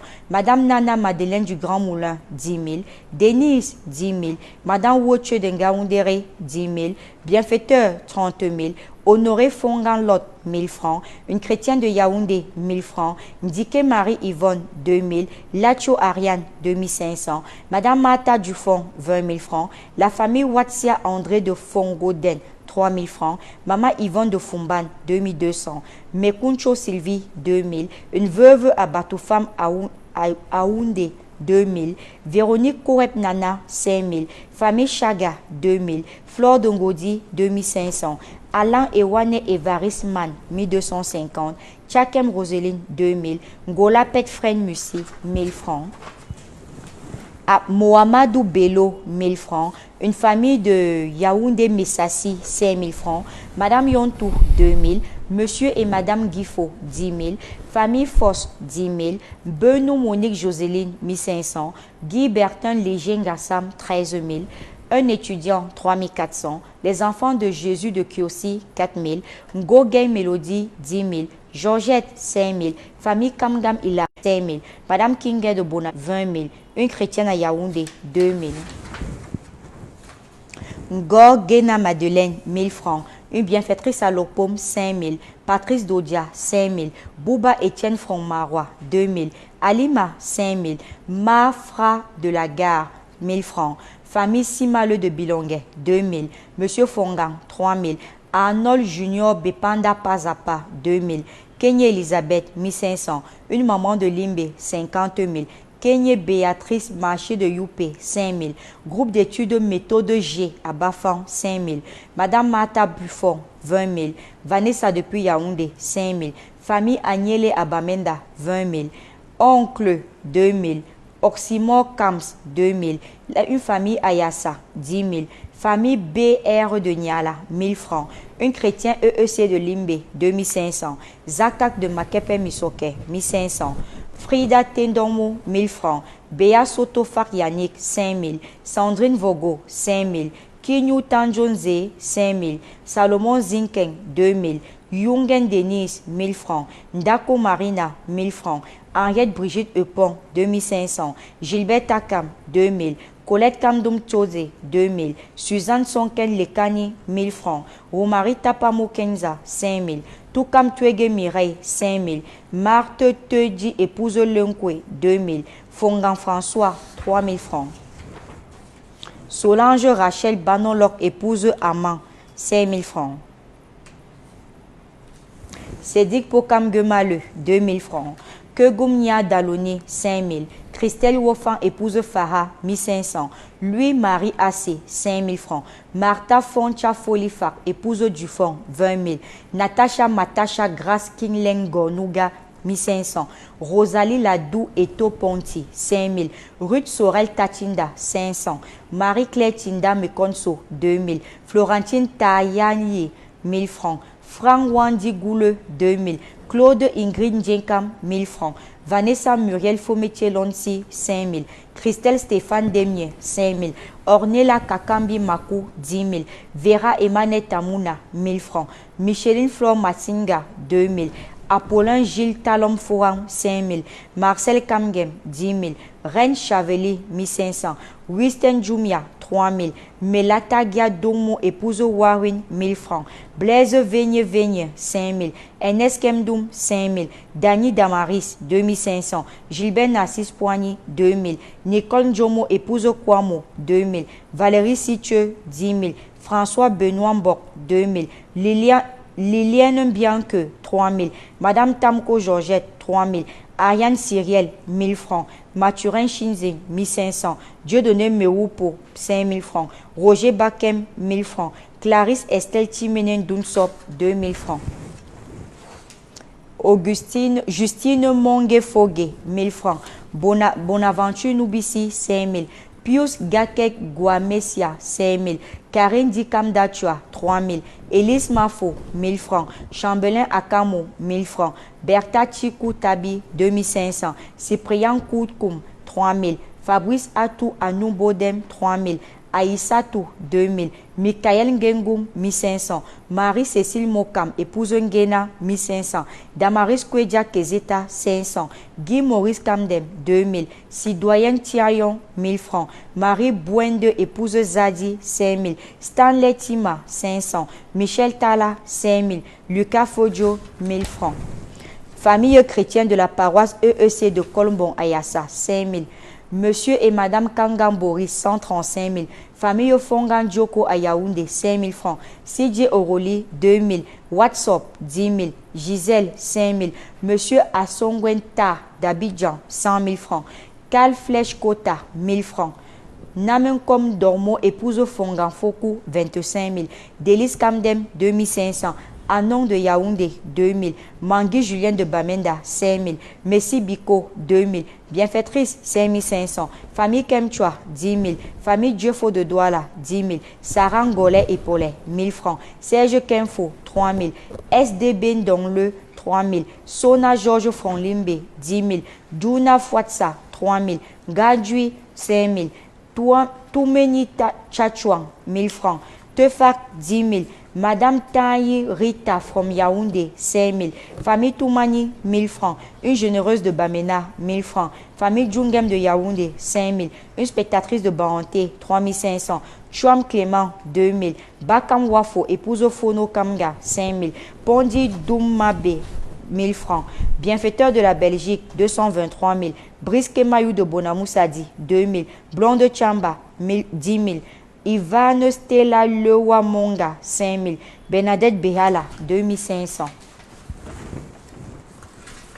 Franklin Chuyou Chopi Moussa, 4 000 francs. Robeline Bouni Tango, 40 000. Talom, 5 000. Zéphirin Lesage Fotio Diassa, 5 000. Voufo, 4 000. Ekonde, 25 000. Foke Megan, 3 000. Dale Ngome, 5 000. Thérèse Davilo, 5 000. Temo, 10 000. Chunke, 5 000. Taline Po, 4 000. William Chayem à Simbok, 500. La famille Chungong à Bamenda, 5 000. La famille Chafak Zangue Patrice, 5 000. Made Joyou Laetitia, 2 000. Famille Chafak, 600 francs. Ludovic de Cinquantes, 20 000. Minette Payer, 1000 francs. Anonyme Village Mboko, 2 000. Gladys Bodahe depuis Yaoundé, 500. Couple Nizeko du quartier Fougerolles, 5 000. La famille Imele à Bonabéry, 10 000. Couple Y de Makepe, 2 000. Chipe de Yade, 2500. Madame Nana Irène Flore de Ndorpassi 3 marchés, 2 000. Madame Guega à Yaoundé, 5 000. Tamol Mich de rue Californie, Bonabéry Ngouélé, 30 000. Massim Miabel en famille, 5 000. Famille N, 2500. Marcel Kamga, 5 000 francs. Medjem Linda de Douala, 2 000. Melvis Amarwa, 2 000. Madame Kicho Agnès, épouse Tazo, 5 000. Madeleine Fokou, 1500. Machem, 5 000. Thomas Daquin, 5 000. Famille Tchafak Robert, 5 000. Une âme de bonne volonté en Dorbonne, 5 000. Claudia, 2 000. Dalis, 1000 francs. Famille Kwekou, 5 000. Monsieur Njok Rachel from Edea, 5 000. Famille Tobu PKCS, 500. Une chrétienne apostolique de Tchang, 3 000. Living Jugem, 1000 francs. Ugoze et Jofo Christian, 5 000. Christian Inbamenda, 2500. Famille Yofoga, 5 000 francs. Soléo, 10 000 francs. Madame Lameni Denise, 2 000. Muller, 2 000. Chrétien d'Anguissa, 3 000. Tala Pola au quartier Brazzaville, 2500. Kenye Dorette Aimé au Congo Brazzaville, Pointe-Noire, 2 000. Madame Tesso Nicole à Douala, 5 000. Famille Zezoa, 10 000. Georges Jacques, 8 000. Toukem Idriss, 2 000. Une bienfaitrice à Dagobert Colbisson Yaoundé, 1000 francs. Monsieur King et Jean-Claude Abali Mangabel, 2 000. Ngako Larissa, 3 000. Inès Tiefo, 1600. Wendy Pauline, 2 000. Monsieur et Madame Guati, 15 000. Monsieur et Madame Chumte à Bonabéry, 5 000. Une famille à Bonabéry Belgocam, 10 000. Michel de Douala, 2500. Bienfaitrice de Bantoum, 1000 francs. Tata Peter Natima à Yaoundé, 5 000. Bienfaitrice, 15 000. Chou Wamba, 4 500. Une famille à Bouddha, 3 000. Famille Noutak à Yaoundé, 3 000 francs. Ngolé David, 5 000. Bienfaiteur Harry, 1300. Jobissi Laetitia, 2 000. Couple Lonti de Bonabéry, 2 000. Droba Coiffure Manjo, 2 000. Michel Fawe de Village Bloc 9, 2 000. Poissy Marie, 2 000. Bienfaitrice à Bali, 5 000. Elundu Sylvie au marché de Niala, 5 000. Famille Garçon à Douala, 5 000. Famille Ewane à Banga, 5 000. Bienfaiteur de Yaoundé, 5 000. Josiane Kamala de Tchenou, 1000 francs. Un chrétien de Mombo, 20 000 francs. Tayo Peggy Emmanuel, 10 000 francs. Ano Emakwa, 3 000. Famille Wanja depuis Kumba, 5 000. Famille Bankop Jean Achang, 1500. Bienfaiteur depuis Bertois, 3 000. Django épouse Kenye, 2 000. Une bienfaitrice de PK12, 5 000. Atefort Nelvis, 4 000. Âme de bonne volonté à Bafoussam, 10 000. Yannick Tabou, 2 000. La famille Goubon de Yaoundé, 3 500. Famille Lichel Obili Yaoundé, 10 000. Kome Aivo et Djele en famille Douala, 50 000. Grand-mère Anaël, 2 000 francs. Et Peleki Elat, 1000 francs. Kumedjou Ngomsi Patrick, 2 000. Ghislaine de Ngaoundéré, 10 000. Inconnu, 500. Fonko Siméon, 2 000. Monsieur Kanwa Kwamen Honoré, 3 000. Armes sensibles enseignante, 5 000. Madame Chouameni Élise, quartier Oyaka Espoir, 1500. Tuile Jean Romain, 2 000 francs. Elvis depuis Yaoundé, 5 000 francs. La famille Tatambanda, 1750. Une famille à Bambou, 2500. Lenjo Douglas à Yaoundé, 2000. Ngayap Anita, 5000. Madame Tchala Nenjou Valérie, 5000. Cham Albert of GGHS, 2000. Ayant famille Inkumba, 10 000. Madame Tchagé de Yaoundé, 50 000. Famille Guinfar Dona de Yaoundé, 5 000. Marie Kate in Yaoundé, 5 000. La famille Ngwenet à Yaoundé, 5 000. Kunge Honoré, 2 000. Famille Nessiege à Esseka, 5 000. Fongue Suzanne from Douala, 2 000. Chemenye Kamdem, 1000 francs. Beaugrand de Lorbessou, 2 000. Dona Tumba, 10 000. Famille Gatuem de Titi Garage, 2 000. Famille Simo Jules Bilongue, 2 000. Bienfaitrice de Coteng, 2 000. Amamba Christelle, 2 000. Tassama Patient de Pivaga, 5 000. Madame Dieucam Bibian de Bonabéré, 5 000. Yumbi Roussini, 2 000. Jude Marcel de Niala Kambo, 500. Une mère des enfants en Gaoundéré, 5 000. Djoumaze Gildas, 500. Ken Imutenge, 10 000. La famille Angou, 5 000. Ngassa Emma Danya, 2 000. Merlin Malé, 2 000. Djougoulin, 5 000. Société Ofasal, 10 000. Mokam Farel de Puichan, 500. La famille Dassi Adonis, 2 000. Madame Zede de Puichan, 10 000 francs. Céline Yamba de PK14, 10 000. PK12, 3 000. Maman Dikimi, 5 000. Esther, 5 000. Carl et Paloma Tayou, 5 000. Enfant béni, 2 500. Dieudiem Takam, 5 000. Tonda Aline, 10 000. Bienfaitrice à l'Est Cameroun à Batouri, 2 000. Diabche Charlotte, 3 000. Diane Nawa, 5 000. Une maman Edea, 1 000 francs. Maman Adja et sa fille, 2 000. Kakene, 2 000. Famille Koueleko, 2 000. Madame Jomgem de Yaoundé, 2 000. Nina Zoussé depuis Dubaï Centre à Bafoussam, 2 500. Maman Duikou Jacqueline, 2 000. Simplice Kandem de Bonabéry, 1 000 francs. Nous avons un montant de 7 862 000 francs CFA pour bébé Chris Michel. Nous avons déjà, il faut le préciser, nous avons effectué des dépenses et nous sommes actuellement à 795 000 francs CFA de dépenses. Et actuellement, nous avons dans notre caisse un montant de 7 067 000 francs CFA. Ça, c'est pour Chris Michel, bébé Oui, Chris Michel, tout à fait. qui aujourd'hui qui est né le 1er avril. Le 1er avril. Qui a besoin d'être pris en charge également, mais il est déjà pris en charge, il faut le rappeler. Oui, il a déjà en attendant qu'il ait un âge qui lui permet en tout cas d'être justement opéré, et subir les premières opérations. C'est déjà quelque chose de fait. Tout à fait. Et sa prise en charge se poursuit. Oui, la prise en charge se poursuit. Nous disons déjà merci pour tous ces médecins qui ont pris et qui continuent de prendre en charge le cas du bébé Chris Michel. Et grand merci également à toute la population du côté du nord-ouest et du sud-ouest, comme vous avez pu le constater, malgré ce qui se passe. Ils ont répondu aux cris de cœur. Nous les disons « Thank you very much and God bless you ». Thank you. Alors, merci également à vous. Merci, je vous souhaite déjà de passer une bonne soirée. Également à vous. Merci à toute l'équipe qui a contribué à la réalisation de cette autre édition. Eric Ouattat, Cédric Chouna, Georges Mitterrand Ndam, Roger Ndjomo, alias Libéraux. On va dire merci à Dani Warenzede qui est le réalisateur de ce programme Regard Social. Emmanuel Wapi également qui était avec nous. Et on va dire merci à Samuel Tchoufa, le chef opérateur de Regard Social. Madame, Messieurs, je suis Flavien Dongo. Bonsoir et à jeudi.